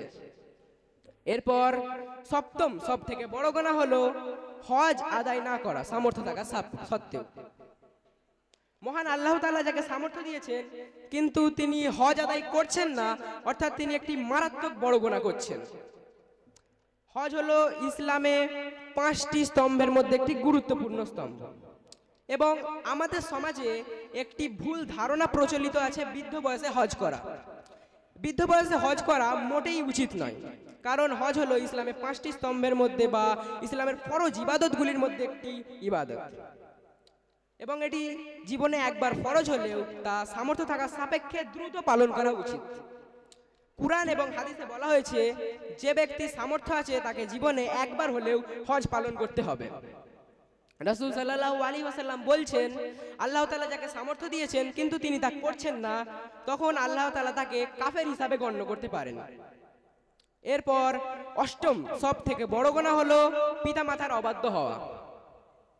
রাসূল সাল্লাল্লাহু আলাইহি ওয়াসাল্লাম বলছেন যে আমি কি তোমাদের সব থেকে বড় গুনাহ সম্পর্কে জানাবো না? আর তা হলো শিরক করা, পিতামাতার অবাধ্য হওয়া এবং মিথ্যা কথা বলা। বুখারী শরীফের হাদিস। সম্মানিত উপস্থিতি, আমরা একবার নিজেদের প্রশ্ন করি, আমাদের মুসলমান সমাজে কি এই ইসলামের সুশিক্ষা প্রচলন আছে, নাকি আমরা আমাদের সন্তানদের এই ভয়াবহ গুনাহ থেকে সতর্ক করছি? এরপর নবম সব থেকে বড় গুনাহ হলো আত্মীয়তা সম্পর্ক বিচ্ছিন্ন করা বা নিকট আত্মীয়দের পরিত্যাগ করা। রাসূল সাল্লাল্লাহু আলাইহি ওয়াসাল্লাম বলছেন, লা ইয়াদখুলুল জান্নাত কাতিউর রহিম, যে আত্মীয়তা সম্পর্ক বিচ্ছিন্নকারী জান্নাতে প্রবেশ করতে পারবে না। মুসলিম শরীফের 81 নম্বর হাদিস। সম্মানিত উপস্থিতি, আমরা বুঝতে পারলাম ইসলামে আত্মীয়তা সম্পর্ক টিকিয়ে রাখা কতটা একটি গুরুত্বপূর্ণ অংশ, এবং যে ব্যক্তি আত্মীয় সম্পর্ক বিচ্ছিন্ন করলো সে একটি মারাত্মক বড় গুনাহ করলো, যা তার জান্নাতে প্রবেশে বাধা সৃষ্টি করতে পারে। এরপর দশম সব থেকে বড় গুনাহ বা কাবিরা হলো ব্যভিচার করা। ব্যভিচার ব্যাপারটি আমাদের সমাজে একটি সাধারণ বিষয় হয়ে উঠেছে, যা অত্যন্ত ভয়ঙ্কর। আমাদের সন্তানদের এই ভয়াবহ গুনাহ থেকে সতর্ক করা উচিত এবং তাদেরকে ইসলামের সুশিক্ষা দেওয়া উচিত। এই 10টি কাবিরা গুনাহ ছাড়া আরো অনেক কাবিরা গুনাহ রয়েছে, আমরা যেন তা সম্পর্কে জানার চেষ্টা করি এবং তা থেকে বেঁচে থাকার চেষ্টা করি। আল্লাহ তাআলা সকলকে আমাদের এই বড় গুনাহ বা কাবিরা গুনাহ থেকে বেঁচে থাকার তৌফিক দান করুক, আমিন। আসসালামু আলাইকুম। আলহামদুলিল্লাহ, জাযাকাল্লাহু খায়রান আলমান মল্লিককে এত সুন্দরভাবে কবিরা গুনাহ সম্পর্কে আলোচনা করার জন্য। আল্লাহ তাআলা আমাদেরকে এই সমস্ত কবিরা গুনাহ হতে বাঁচার তৌফিক দান করুন, আমিন। আলোচনা করছিলাম আল্লাহ এবং তার রাসূলের প্রতি ভালোবাসা নিয়ে। এটি ইমানের একটি অন্যতম প্রধান গুণ। যখন একটা মুসলিমের মধ্যে আল্লাহ এবং তার রাসূলের প্রতি সর্বাধিক ভালোবাসা থাকবে, তখন আল্লাহর যে বিধান ইসলামের পথে চলাটা তার জন্য সহজ হয়ে উঠবে এবং তার ঈমান দৃঢ় হয়ে উঠবে। আল্লাহর আদেশ মেনে চলা তার জন্য সহজ হবে এবং রাসূলের সুন্নাতকে নিজের জীবনে বাস্তবায়িত করার জন্য উৎসাহিত হয়ে উঠবে। আল্লাহ তাআলা এই ব্যাপারে সূরা আনামের 162 নম্বর আয়াতে ঘোষণা করেছেন, আউযু বিল্লাহি মিনাশ শাইতানির রাজীম, কুল ইন্নাস সালাতি ওয়া নুসুকি ওয়া মাহইয়ায়া ওয়াল মামাতি লিল্লাহি রাব্বিল আলামিন। বলো, নিশ্চয় আমার সালাত, আমার কুরবানি, আমার জীবন, আমার মৃত্যু সমস্ত কিছু সেই রবের জন্য যিনি সকল কিছু সৃষ্টি করেছেন। এই আয়াত দ্বারা আমাদের সমস্ত ইবাদত শুধুমাত্র আল্লাহর জন্য নিবেদিত করার গুরুত্ব বোঝানো হয়েছে। আল্লাহ এর রাসূলের প্রতি আমাদের ভালোবাসা থাকা অত্যন্ত জরুরি একটি বিষয়। সুতরাং আমাদেরকে আল্লাহ এবং তার রাসূলের প্রতি ভালোবাসা রেখেই ইসলামের আদেশ অনুযায়ী চলতে হবে। আল্লাহ তাআলা আমাদের সকলকে তৌফিক দান করুন, আমিন।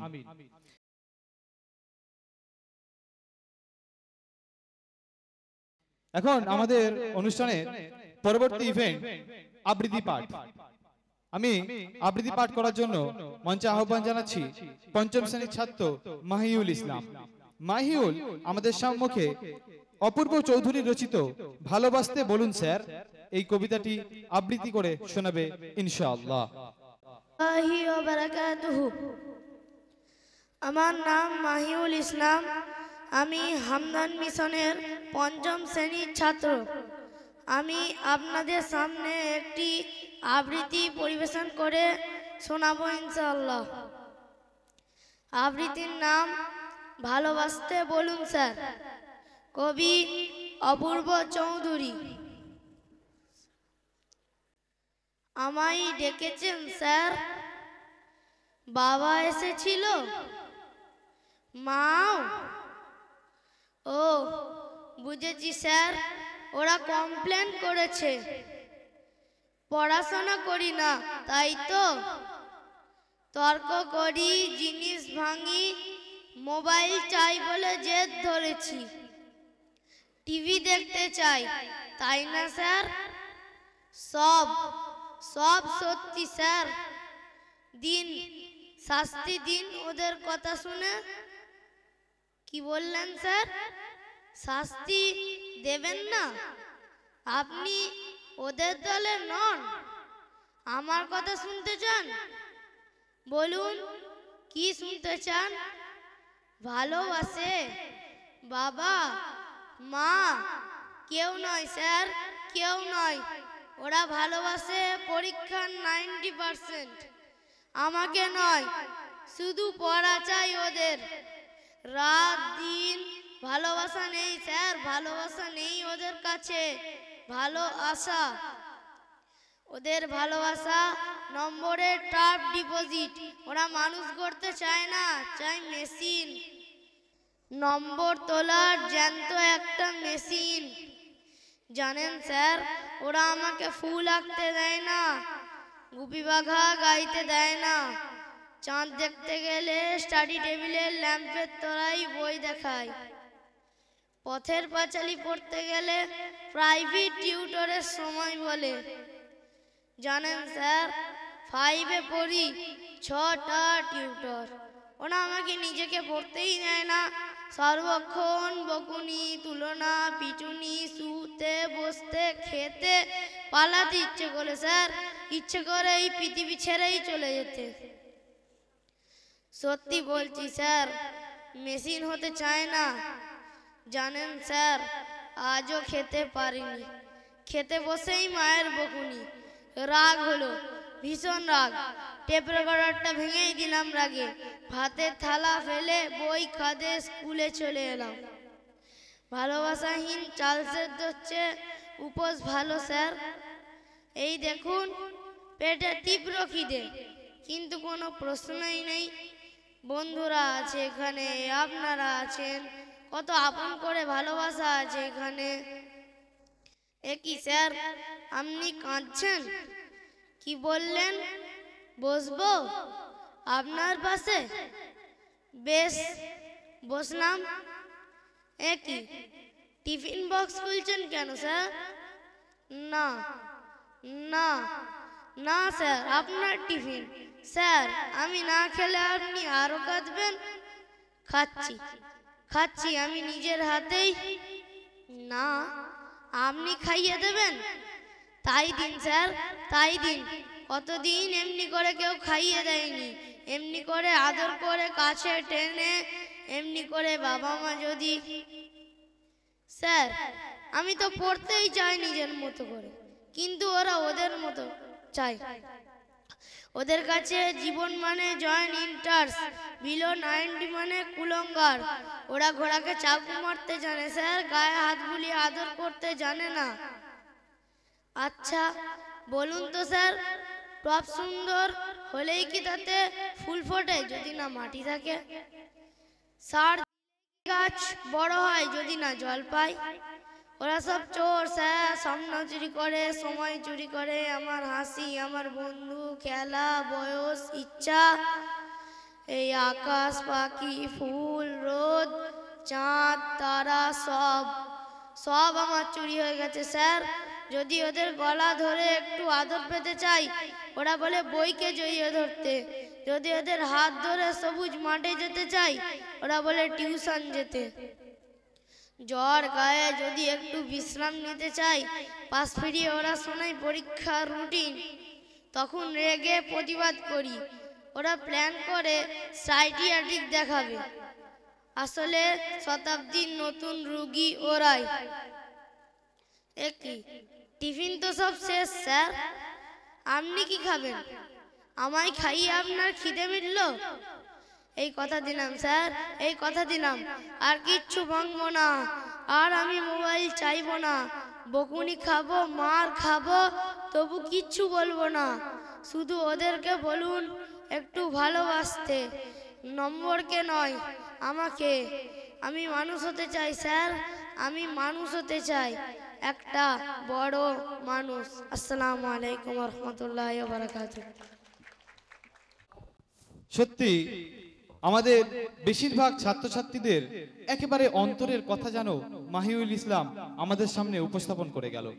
আমি সমস্ত অভিভাবক অভিভাবিকাদেরকে এই অনুরোধ করছি যে আমাদের আবেগ ও অনুভূতিগুলিও প্রতি খেয়াল রাখবেন প্লিজ। এখন কালিমার অষ্টম শর্ত, সেটি হলো আল্লাহ ছাড়া বাকি সমস্ত উপাস্যকে অস্বীকার করা। আমরা কালেমার অর্থ থেকে পরিষ্কারভাবে বুঝতে পারছি যে আল্লাহ ছাড়া কোনো উপাস্যকে উপাসনা করা যাবে না। তাহলে আবার আপনারা বলবেন এটা তো সবাই জানে, এটা তো সবাই করে, তাহলে নতুন করে বলার কি আছে? জি না, আপনার ধারণা ভুল।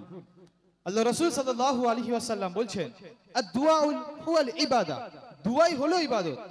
সুতরাং এই দুআও হতে হবে শুধুমাত্র আল্লাহ তাআলার জন্য, আল্লাহ তাআলার কাছেই শুধুমাত্র দোয়া চাইতে হবে। কিন্তু দুঃখের বিষয়, আজ শয়ে শয়ে মুসলিম আমরা দেখতে পাই তারা বিভিন্ন বাবার মাজারে গিয়ে দোয়া চেয়ে আসছে।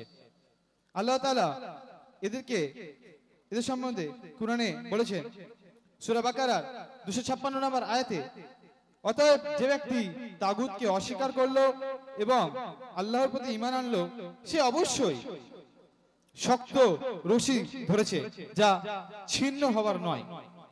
উক্ত আয়াতে বোঝানো হচ্ছে যে তাগুত, এটা থেকে বাঁচতে হবে। তাগুত বলতে সমস্ত প্রকার আল্লাহ বিরোধী শাসন ব্যবস্থা, শিরক, বিদআত বা সেই সমস্ত কিছু যা আল্লাহ থেকে আমাদেরকে দূরে রাখে। সুতরাং এই তাগুত থেকে বাঁচতে হবে এবং একমাত্র আল্লাহর উপর ঈমান আনবার চেষ্টা করতে হবে। আল্লাহ তাআলা আমাদের সবাইকে এই তৌফিক দান করুন, আমিন।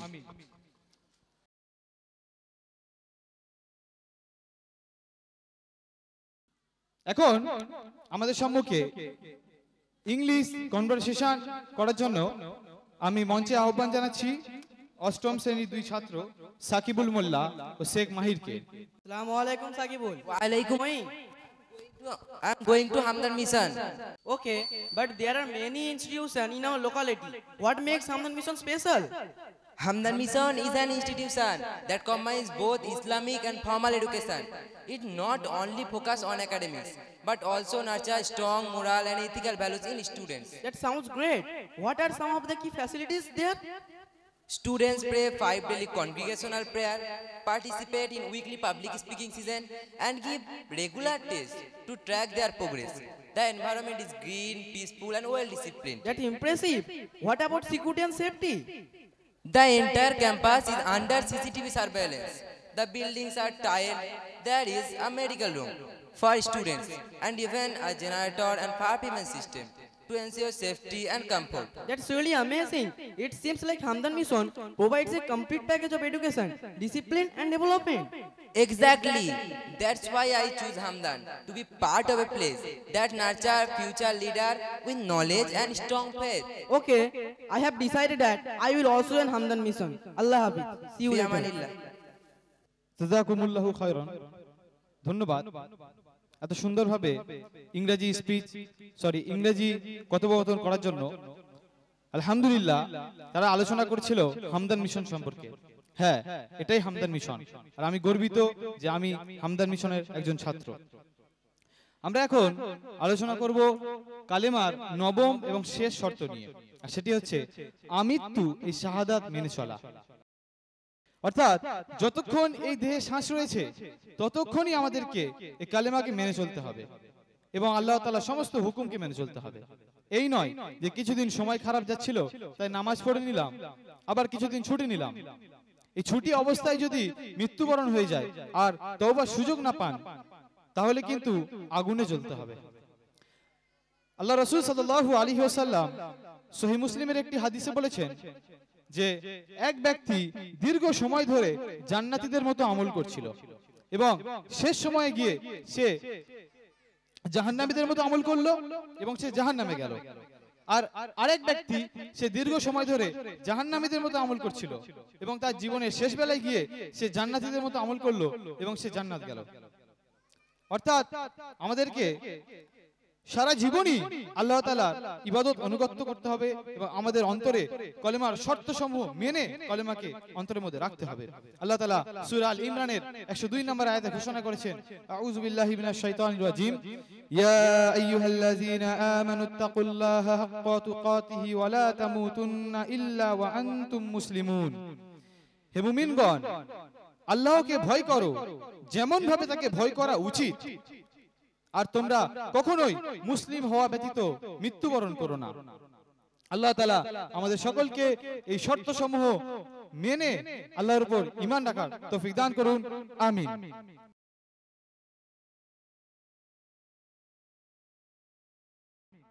আমাদের অনুষ্ঠানের এই পর্বে আমরা এবার শুনে নেব একটি বিপ্লবী তাড়না।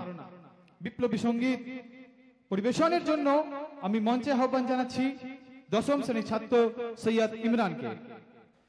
বিপ্লব মানে জীবন দেয়া বসে থাকা নয়, বিপ্লব মানে জীবন দেয়া বসে থাকা নয়, সে কোনোদিন আসবে না রে করো যদি ভয়। বিপ্লব মানে জীবন দেয়া বসে থাকা নয়, বিপ্লব মানে লড়াই করা বসে থাকা নয়, সে কোনোদিন আসবে না রে করো যদি ভয়।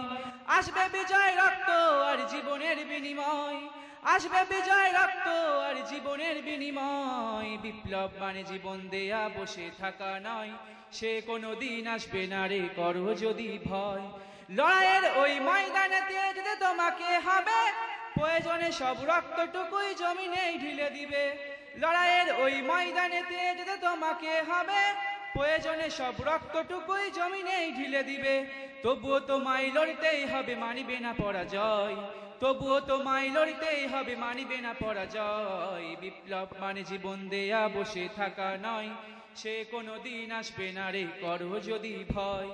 কোথা থেকে কোন ভিনদেশী সব আমার দেশে এসে, সেবারে নামে বসলো জুড়ে মির্জাফরের বেশে। কোথা থেকে কোন ভিনদেশী সব আমার দেশে এসে, সেবারে নামে বসলো জুড়ে মির্জাফরের বেশে। ওদের করতে নাস্তানাবুদ হতে হবে নির্ভয়, ওদের করতে নাস্তানাবুদ হতে হবে নির্ভয়। বিপ্লব মানে জীবন দেয়া বসে থাকা নয়, সে কোনোদিন আসবে না রে করো যদি ভয়। শাসনের নামে কেউ বা বিশ্বে মেহমতি জনতারে, ইমানের ওপর আঘাতে ওরা হানিছে বারে বারে। শাসনের ওপর কেউ বা বিশ্বে মেহমতি জনতারে, ইমানের ওপর আঘাতে ওরা হানিছে বারে বারে। প্রতারণার এই ফাঁদে পড়ে মোরা জীবন করছি ক্ষয়, প্রতারণার এই ফাঁদে পড়ে মোরা জীবন করছি ক্ষয়। বিপ্লব মানে জীবন দেয়া বসে থাকা নয়, বিপ্লব মানে লড়াই করা, বসে থাকা নয়, সে কোনোদিন আসবে না রে করো যদি ভয়। ধর্মকে আজ পুঁজি করিয়া গাল ভরা বলি দিয়ে, কত যে সুফি খুশিতে মাতাল হাদিয়া তৌফা পিয়ে। ধর্মকে আজ পুঁজি করিয়া গাল ভরা বলি দিয়ে, কত যে সুফি খুশিতে মাতাল হাদিয়া তৌফা পিয়ে। ভণ্ডামির ওই শিকড় তুলে সত্যের আনো জয়, ভণ্ডামির ওই শিকড় তুলে সত্যের আনো জয়। বিপ্লব মানে জীবন দেয়া, বসে থাকা নয়, সে কোনোদিন আসবে না রে করো যদি ভয়। বিপ্লব মানে জীবন দেয়া, বসে থাকা নয়, সে কোনোদিন আসবে না রে করো যদি ভয়। আসসালামু আলাইকুম। জাযাকাল্লাহু খায়রান ইমরানকে।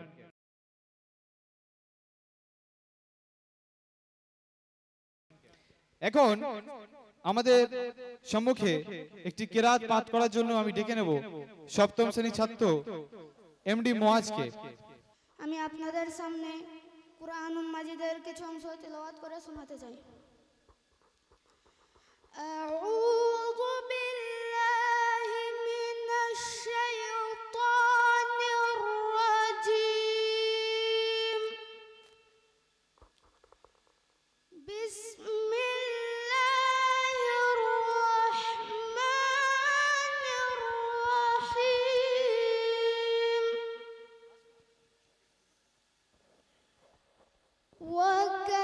وكذبوا بآياتنا كذابا وكل شيء أحصيناه كتابا فذوقوا فلن نزيدكم إلا عذابا إن للمتقين مفازا حدائق وأعنابا وكواعب أترابا وكأسا دهاقا لا يسمعون فيها لغوا ولا كذابا جزاء من ربك عطاء حسابا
صدق الله العظيم السلام عليكم ورحمة الله وبركاته কোরআন তেলাওয়াত শুনছিলাম আলহামদুলিল্লাহ। আপনারা জানেন 2025-এ আমাদের মিশনে হিফজ বিভাগ শুরু হয়েছে এবং এমডি মুয়াজ সেই হিফজ বিভাগেরই একজন ছাত্র। আলহামদুলিল্লাহ সে হিফজ করছে।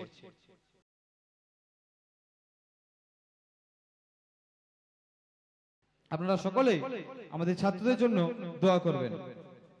আজ আমাদের ছাত্রদের যারা যে সমস্ত অনুষ্ঠান করার কথা ছিল তার সবচেয়ে শেষ অনুষ্ঠান সেটি হচ্ছে কোরআন সং। কোরআন সঙ্গীত পরিবেশন করার জন্য মঞ্চে আহ্বান জানাচ্ছি ষষ্ঠ শ্রেণীর ছাত্রদেরকে। তারা আমাদের সম্মুখে ধন ধান্যে পুষ্পে ভরা গানটি কোরাস করে শোনাবে ইনশাআল্লাহ। আমরা আপনাদের সামনে একটি দেশাত্মবোধক সঙ্গীত গাইতে চাই ইনশাআল্লাহ। সঙ্গীতটির নাম সকল দেশের সেরা, লিখেছেন দ্বিজেন্দ্রনাথ রায়। ধন ধান্যে পুষ্পে ভরা আমাদের বসুন্ধরা, তাহার মাঝে আছে দেশের সকল দেশের সেরা। ও সে স্বপ্ন দিয়ে তৈরি সে দেশ, স্মৃতি দিয়ে ঘেরা। এমন দেশটি কোথাও খুঁজে পাবে না কো তুমি। ও সে সকল দেশের রানী, সে যে আমার জন্মভূমি, সে যে আমার জন্মভূমি, সে যে আমার জন্মভূমি। সূর্য গ্রহ তারা কোথায় জল এমন ধারা, কোথায় এমন খেলে তড়ি এমন কালো মেঘে। তারা ফুলের রঙে ঘুমিয়ে পড়ে, পাখি ডাকে জেগে। এমন দেশটি কোথাও খুঁজে পাবে না কো তুমি। সকল দেশের রানী, সে যে আমার জন্মভূমি, সে যে আমার জন্মভূমি, সে যে আমার জন্মভূমি। এত স্নিগ্ধ নদী কাহার, কোথায় এমন ধূম্র পাহাড়, কোথায় এমন হরিত ক্ষেত্র আকাশ তলে মেশে। তেমন ধানের ওপর ঢেউ খেলে যায়, বাতাস কাহার ভেসে। এমন দেশটি কোথাও খুঁজে পাবে না কো তুমি। ও সে সকল দেশের রানী, সে যে আমার জন্মভূমি, সে যে আমার জন্মভূমি, সে যে আমার জন্মভূমি। পুষ্পে পুষ্পে ভরা সখী, কুঞ্জে কুঞ্জে গাহে পাখি। কুঞ্জরিয়া আসে অলি, পুঞ্জে পুঞ্জে ধে। তারা ফুলের ওপর ঘুমিয়ে পড়ে, ফুলের মধু খেয়ে। এমন দেশটি কোথাও খুঁজে পাবে না কো তুমি। ও সে সকল দেশের রানী, সে যে আমার জন্মভূমি, সে যে আমার জন্মভূমি, সে যে আমার জন্মভূমি। ভাইয়ের মায়ের এত স্নেহ, কোথায় গেলে পাবে কেহ। ও মা তোমার চরণ দুটি বকে আমায় ধরি। আমার এই দেশেতেই জন্ম, যেন এই দেশেতেই মরি। এমন দেশটি কোথাও খুঁজে পাবে না কো তুমি। ও সে সকল দেশের রানী, সে যে আমার জন্মভূমি, সে যে আমার জন্মভূমি, সে যে আমার জন্মভূমি। আসসালামু আলাইকুম ওয়া রাহমাতুল্লাহি ওয়া বারাকাতুহু।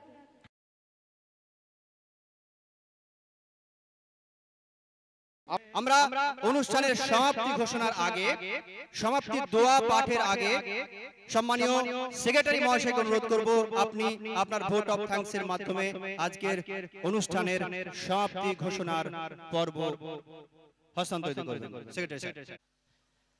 আউযু বিল্লাহি মিনাশ শাইতানির রাজীম। বিসমিল্লাহির রহমানির রহিম। রব্বি ইশরাহ লি সাদরি ওয়া ইয়াসসির লি আমরি ওয়াহলুল উকদাতাম মিন লিসানি ইয়াফকাহু কওলি। আমাদের হামদান মিশনের শ্রদ্ধেয় সভাপতি মহাশয়, অভিভাবক অভিভাবিকা বৃন্দ, উপদেষ্টা কমিটির সদস্যবৃন্দ, মিশনের শিক্ষক মহাশয়গণ, আজকের অনুষ্ঠানে উপস্থিত অতিথিবৃন্দ, সকলকে আমি স্বাগত জানাই। আসসালামু আলাইকুম ওয়া রাহমাতুল্লাহ। আমরা প্রোগ্রামের শেষ পর্বে, আমি আমার বক্তব্যকে দীর্ঘায়িত করব না। হামদান মিশন কি সে সম্পর্কে আমার স্নেহের ছাত্ররা আজকের এই অনুষ্ঠানে তারা অলরেডি বলে দিয়েছে, আপনারা জেনেছেন। সুতরাং নতুন করে সেইগুলো আবার বলার কোনো প্রয়োজন নেই, ছাত্ররাই আমার কাজ করে দিয়েছে। আমাদের গার্জেনদের উদ্দেশ্যে দু এক কথা, যে আমাদের সমাজকে পরিবর্তন করতে হবে। আমি এবং আমরা সকলে এই সমাজের অংশ। সমাজ পরিবর্তনের জন্য চাই দিন এবং দুনিয়া দুটো শিক্ষাই, যেটা আমাদের হামদান মিশনের মূল মন্ত্র, যে দিন এবং দুনিয়া শিক্ষার আদর্শ মিশন। আপনারা সেটা আজকে অনুষ্ঠানে কিছু অংশ ছাত্রদের দ্বারা আমরা দেখানোর চেষ্টা করেছি। আপনাদের সমাজ পরিবর্তনের জন্য আপনাদেরকে এগিয়ে আসতে হবে বিভিন্ন ভাবে, এবং তার মধ্যে একটি গুরুত্বপূর্ণ অংশ হলো শিক্ষা। সুতরাং আমাদের ছেলে মেয়েদেরকে উভয় শিক্ষায় শিক্ষিত করতে হবে। আমরা কে চাই না যে আমার ছেলে মেয়ে বড় হোক, ডাক্তার হোক, ইঞ্জিনিয়ার হোক, শিক্ষক হোক, আইএএস ডব্লিউবিএস অফিসার হোক, সমাজে প্রতিষ্ঠিত হোক। আমরা তো অবশ্যই চাই, আমরা তো অবশ্যই চাই, কিন্তু তার সঙ্গে আমাদের ভুলে গেলে হবে না সে যেন ইমানদার হয়। কারণ আখিরাতে আমাদেরকে ইমানদারির প্রশ্ন করা হবে, ইমানদারির পরীক্ষায় আমাদেরকে পাশ করতে হবে। তো আশা করি আপনারা সকলে জানেন, আমরা এবং জানেন বলেই হামদান মিশনকে আপনারা পছন্দ করেছেন। আপনাদের সন্তানের শিক্ষা দেওয়ার জন্য, সেইভাবে আগামী দিনে আপনাদের পাশাপাশি আপনাদের প্রতিবেশী আত্মীয় স্বজন তারাও যাতে হামদান মিশনে আসে তাদের সন্তানদেরকে নিয়ে, সেই জন্য আপনাদেরকে রিকোয়েস্ট করব। আশা করি আপনারা এর গুরুত্ব উপলব্ধি করেছেন এবং আমাদেরকে সহযোগিতার হাত বাড়িয়ে দেবেন।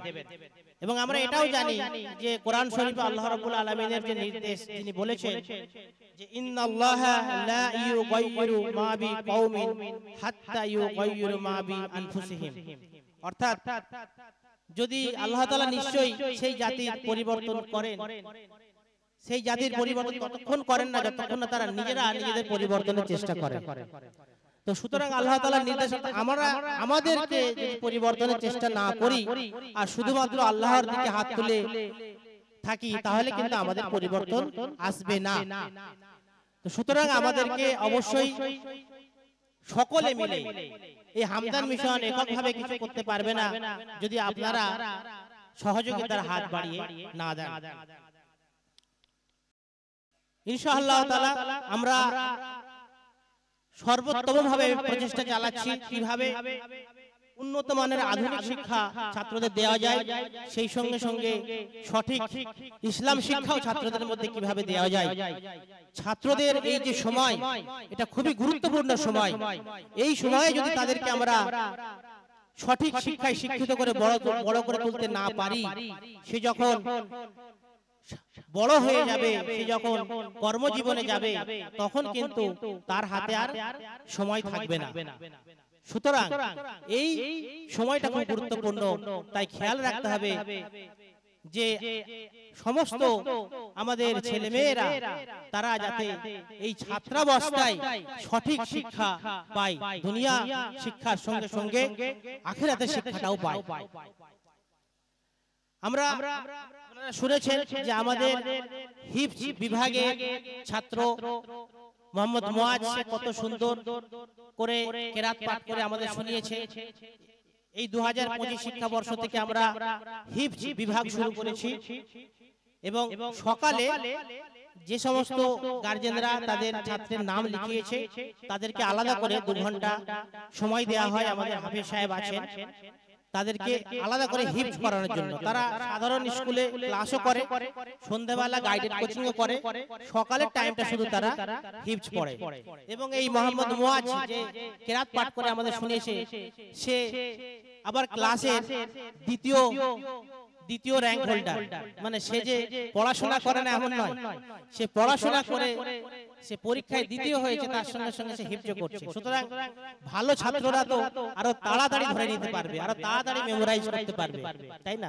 সুতরাং ভালো ছাত্রদের যদি আমরা পাই বা যারা যদি ইচ্ছুক থাকে গার্জেন, তারা আমাদেরকে জানাবেন। অনেক ছাত্ররাই হিফজ করছে, অনেকে হয়তো গার্জেনদের মধ্যে জানেন না, তারা জানাতে পারেন। এবং আগামীতে ইনশাআল্লাহ আমরা এই প্রসঙ্গে বলে রাখি, আমি যেখানে ওমানে কর্মরত, সেখানে আমার এক কলিগ, সে অবশ্য পাকিস্তানের ইঞ্জিনিয়ার, পাকিস্তান থেকে এসেছে। সে ছোটবেলায় হিফজ করেছে, আবার সে আমার সঙ্গে কাজ করছে, সে একজন ইঞ্জিনিয়ার। এগুলো বলার মতো যে একজন হাফেজ আবার ইঞ্জিনিয়ার, সে এই রমজান মাসে মসজিদ খুঁজছে কোথায় সে তারাবির নামাজটা পড়াবে, না কোনো পয়সার বিনিময়ে নয়। সে চাইছে তার হিফজটাকে আরো পরিপূর্ণ করার জন্য সে মসজিদ খুঁজছে, গিয়ে ফ্রিতে তারাবি পড়াবে। অর্থাৎ একজন ইঞ্জিনিয়ার এবং একজন হাফেজ। তো একইভাবে আমরা চাই একজন ইঞ্জিনিয়ার হবে, আবার সে ইসলামের স্কলার হবে, একজন ডাক্তার হবে, আবার সে ইসলামের হয়তো তাফসিরের বা ফিকহ শাস্ত্রের গভীর জ্ঞান রাখবে। কেন হবে না? ইসলামের স্বর্ণযুগে তাই ছিল। সুতরাং আমরা সেই স্বপ্ন নিয়ে এগিয়ে চলেছি, আপনাদের সহযোগিতা থাকলে এবং আল্লাহ রাব্বুল আলামিনের অবশ্যই আমরা যদি চেষ্টা করি, আল্লাহ রাব্বুল আলামিনের রহমত সহযোগিতা আমাদের উপরে থাকবে এবং আমরা অবশ্যই আগামী দিনে এই রকম সুসন্তান উপহার দেব এবং মুসলিম সমাজ আরো এইভাবে দিন এবং দুনিয়া শিক্ষায়, উভয় শিক্ষায় বড় হবে, সমাজে প্রতিষ্ঠিত হবে, আবার সঠিক ইসলামের জ্ঞানটাও তার মধ্যে থাকবে। আগামী দিনে আপনারা জানেন যে এখনো পর্যন্ত আমাদের ক্লাস 5 থেকে 10 পর্যন্ত ছাত্ররা আছে। এবছরে আমাদের ছাত্ররা প্রথম মাধ্যমিক পরীক্ষা দিয়েছে এবং আশা করছি তাদের মধ্যে অনেকেই 90% এর অ্যাবাভ নাম্বার পাবে ইনশাআল্লাহ। 90% বেশি তারা নাম্বার পাবে এবং সেটা এই প্রথম ব্যাচ হিসাবে আমাদের গর্বের বিষয় যে আমরা তাদেরকে সেইভাবে গড়ে তুলতে পেরেছি যারা মাধ্যমিকে 90% এর বেশি নাম্বার পাবে ইনশাআল্লাহ। আশা আপনারা দোয়া করবেন যাতে তাদের সকলেরই ভালো নাম্বার আসে। আমরা ক্লাস 11 শুরু করব এবং সেখানে শুধু ক্লাস 11 এর সায়েন্স বিভাগটা আমরা রাখছি, বিজ্ঞান বিভাগ প্রথম বছরে। আগামী দিনে আরো অন্যান্য বিভাগকে আমরা রাখার চেষ্টা করব ইনশাআল্লাহ। প্রথম বছরে আমাদের শুধু বিজ্ঞান বিভাগ শুরু হবে এবং তার জন্য আগামী রবিবার মার্চ মাসের 2 তারিখ ভর্তি পরীক্ষা নেওয়া হবে। আমরা অলরেডি আমাদের বিজ্ঞাপন দিয়েছি, যথাসম্ভব জানানোর চেষ্টা করছি। আপনাদের আশেপাশে যারা আছে তাদেরকে জানাবেন, এবং আপনাদের আজকে হ্যান্ডবিলও দেওয়া হয়েছে যে আগামী সপ্তাহে পরীক্ষা এবং তার জন্য অনলাইনে ফর্ম ফিল চলছে। যারা অনলাইনে ফর্ম ফিল করতে পারবে না তারা মিশনের অফিস থেকেও অফলাইনে ফর্ম ফিল করতে পারবে। সুতরাং আপনারা জানিয়ে দেবেন। ইনশাআল্লাহ আমরা শুরু থেকে তাদের পঠন পাঠন এমন ভাবে তৈরি করব যাতে আগামী দিনে তারা বিভিন্ন প্রতিযোগিতামূলক যে পরীক্ষা এবং চাকরির পরীক্ষা বা মেডিকেল এবং ইঞ্জিনিয়ারিং এ ভর্তির পরীক্ষায় তারা পরীক্ষার প্রস্তুতিমূলক যে পড়াশোনা সেইভাবে তারা পড়াশোনা তাদেরকে করানো যায়, যাতে আগামী দিনে এবং সেই সঙ্গে সঙ্গে তাদের আমরা যারা নতুন ছাত্ররা আসবে তাদেরকে আমরা প্রথম বছর 11টা যেহেতু আমরা একটু সময় পাই, তো সেখানে কিছুটা ইসলাম শিক্ষাও দেওয়া হবে। এমন নয় যে শুধু তারা তাদের বই পড়বে, তাদের কিছু কিছু ইসলাম শিক্ষাও দেওয়া হবে এবং তাতে তাদের অসুবিধা কিছু হবে না সাধারণ শিক্ষার সঙ্গে, বরং তাদের যে আখলাক সুন্দর আখলাক গড়ে উঠবে ইসলামকে জানার মাধ্যম দিয়ে। তারা পিতামাতাকে শ্রদ্ধা করতে শিখবে, তারা গুরুজনদের শ্রদ্ধা করতে শিখবে, কারণ ইসলাম তো তাই বলে যে সুন্দর চরিত্র তৈরি করা, সুন্দর আখলাক তৈরি করা। এবং আল্লাহ রাব্বুল আলামিন যে সার্টিফিকেট আমাদের রাসূল সাল্লাল্লাহু আলাইহি সাল্লামকে দিয়েছেন যে তিনি হচ্ছেন সর্বোত্তম চরিত্রের অধিকারী মানুষ, তিনিই তো আমাদের আদর্শ, তিনিই তো আমাদের নেতা। সুতরাং তার মতো করে যাতে আমাদের ছাত্ররাও আমরা সকলে যাতে সুন্দর আখলাক এর অধিকারী হতে পারি, তার জন্য আমাদেরকে জানতে হবে, তার জন্য আমাদেরকে ভালো গাইডেন্স পেতে হবে। ইনশাআল্লাহ তাআলা হামদান মিশন সেই কাজ করে যাবে ইনশাআল্লাহ।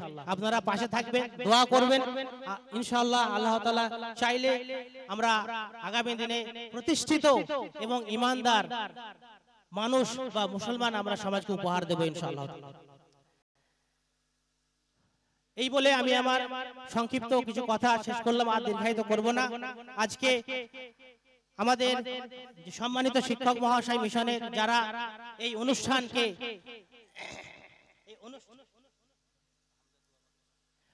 যারা পরিচালনার জন্য যারা ছাত্রদেরকে তৈরি করেছেন তাদের সকলকে, এবং অনুষ্ঠানে যারা অশিক্ষক আমাদের মিশনের যে অশিক্ষক কর্মীবৃন্দ যারা ব্যাকগ্রাউন্ড থেকে অনবরত কাজ করে চলেছে, যারা না থাকলে কোনো একটা সিস্টেম, কোনো একটা প্রতিষ্ঠান পরিচালনা করা যায় না। সুতরাং যেমন শিক্ষক কর্মী দরকার তেমন অশিক্ষক কর্মী দরকার, তেমন সকলকে দরকার পরিচালনার জন্য। তাদের সকলকে ধন্যবাদ জ্ঞাপন করব। এই অনুষ্ঠানে পরিচালনাতে মাইকম্যান, ডেকোরেটর ম্যান আরো যারা সহযোগিতা করেছেন তাদেরকে আমি ধন্যবাদ জ্ঞাপন করব। এবং আপনারা যারা অভিভাবক এত কষ্ট করে এই 3 ঘন্টা ব্যাপী এই সামান্য গরমের মধ্যেও আপনারা বসে আছেন এবং ধৈর্য ধরে ছাত্রদের আমাদের কথা শুনেছেন, সত্যি আপনাদের যে ধৈর্য প্রশংসনীয়। আল্লাহ তাআলা আপনাদের এই ধৈর্যকে কবুল করুন এবং আপনাদেরকে সুসন্তান উপহার দিন। এবং আপনাদেরকে অনেক অনেক ধন্যবাদ জানাই যে অত্যন্ত ধৈর্য সহকারে আমাদের এই প্রোগ্রাম শোনার জন্য।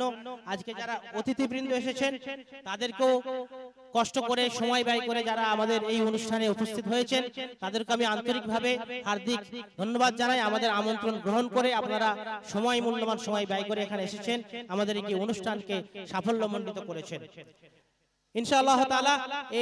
এই বলে আমি আমার বক্তব্য শেষ করলাম। এখন আমরা সমাপ্তি দোয়া দিয়ে আমাদের এই অনুষ্ঠান শেষ হবে। সমাপ্তি দোয়া পরিবেশন করবে আমাদের এই স্নেহের ছাত্র সৈয়দ হামজা ফিরদৌস। তার আগে আপনারা জানেন যে এর পরে আমাদের জোহরের নামাজ হবে, সেই সঙ্গে সঙ্গে দুপুরে আপনাদের সকলের জন্য সামান্য খাওয়ার ব্যবস্থা করা হয়েছে ইনশাআল্লাহ তাআলা। এখানে খাওয়ার ব্যবস্থা হবে, নামাজ পড়ার সঙ্গে সঙ্গে এদিকে খাওয়ারও পরিবেশন চলবে। এবং তার সঙ্গে সঙ্গে ওখানে আমাদের একটা সেলফি ওয়াল করা হয়েছে, দেখতে পাচ্ছেন, ছবি তোলার জন্য। আপনারা যারা ছবি তুলতে ইচ্ছুক তারা ওখানে দাঁড়িয়ে অবশ্যই আপনারা ছবি তুলতে পারেন। বর্তমানে ক্যামেরার যুগ, সকলেই চায় একটু ভালো ছবি তোলার জন্য, তো আপনারা ছবি তুলতে পারেন। এবং সেই সঙ্গে সঙ্গে আপনারা দেখে নিয়েছেন যে আমাদের ছেলেরা তারা আর্টস এন্ড ক্রাফট, তাদের যে শিল্পকলা দিয়ে তারা তৈরি করেছিল বিভিন্ন জিনিসপত্র, সেগুলো আশা করি আপনারা দেখেছেন। তাদেরকেও এবং তাদের যিনি পরিচালনা করেছেন শিক্ষকবৃন্দদের আমি ধন্যবাদ জানাই। এই বলে আমি আমার সংক্ষিপ্ত বক্তব্য শেষ করলাম। আসসালামু আলাইকুম ওয়া রাহমাতুল্লাহ। সকলে ভালো থাকবেন।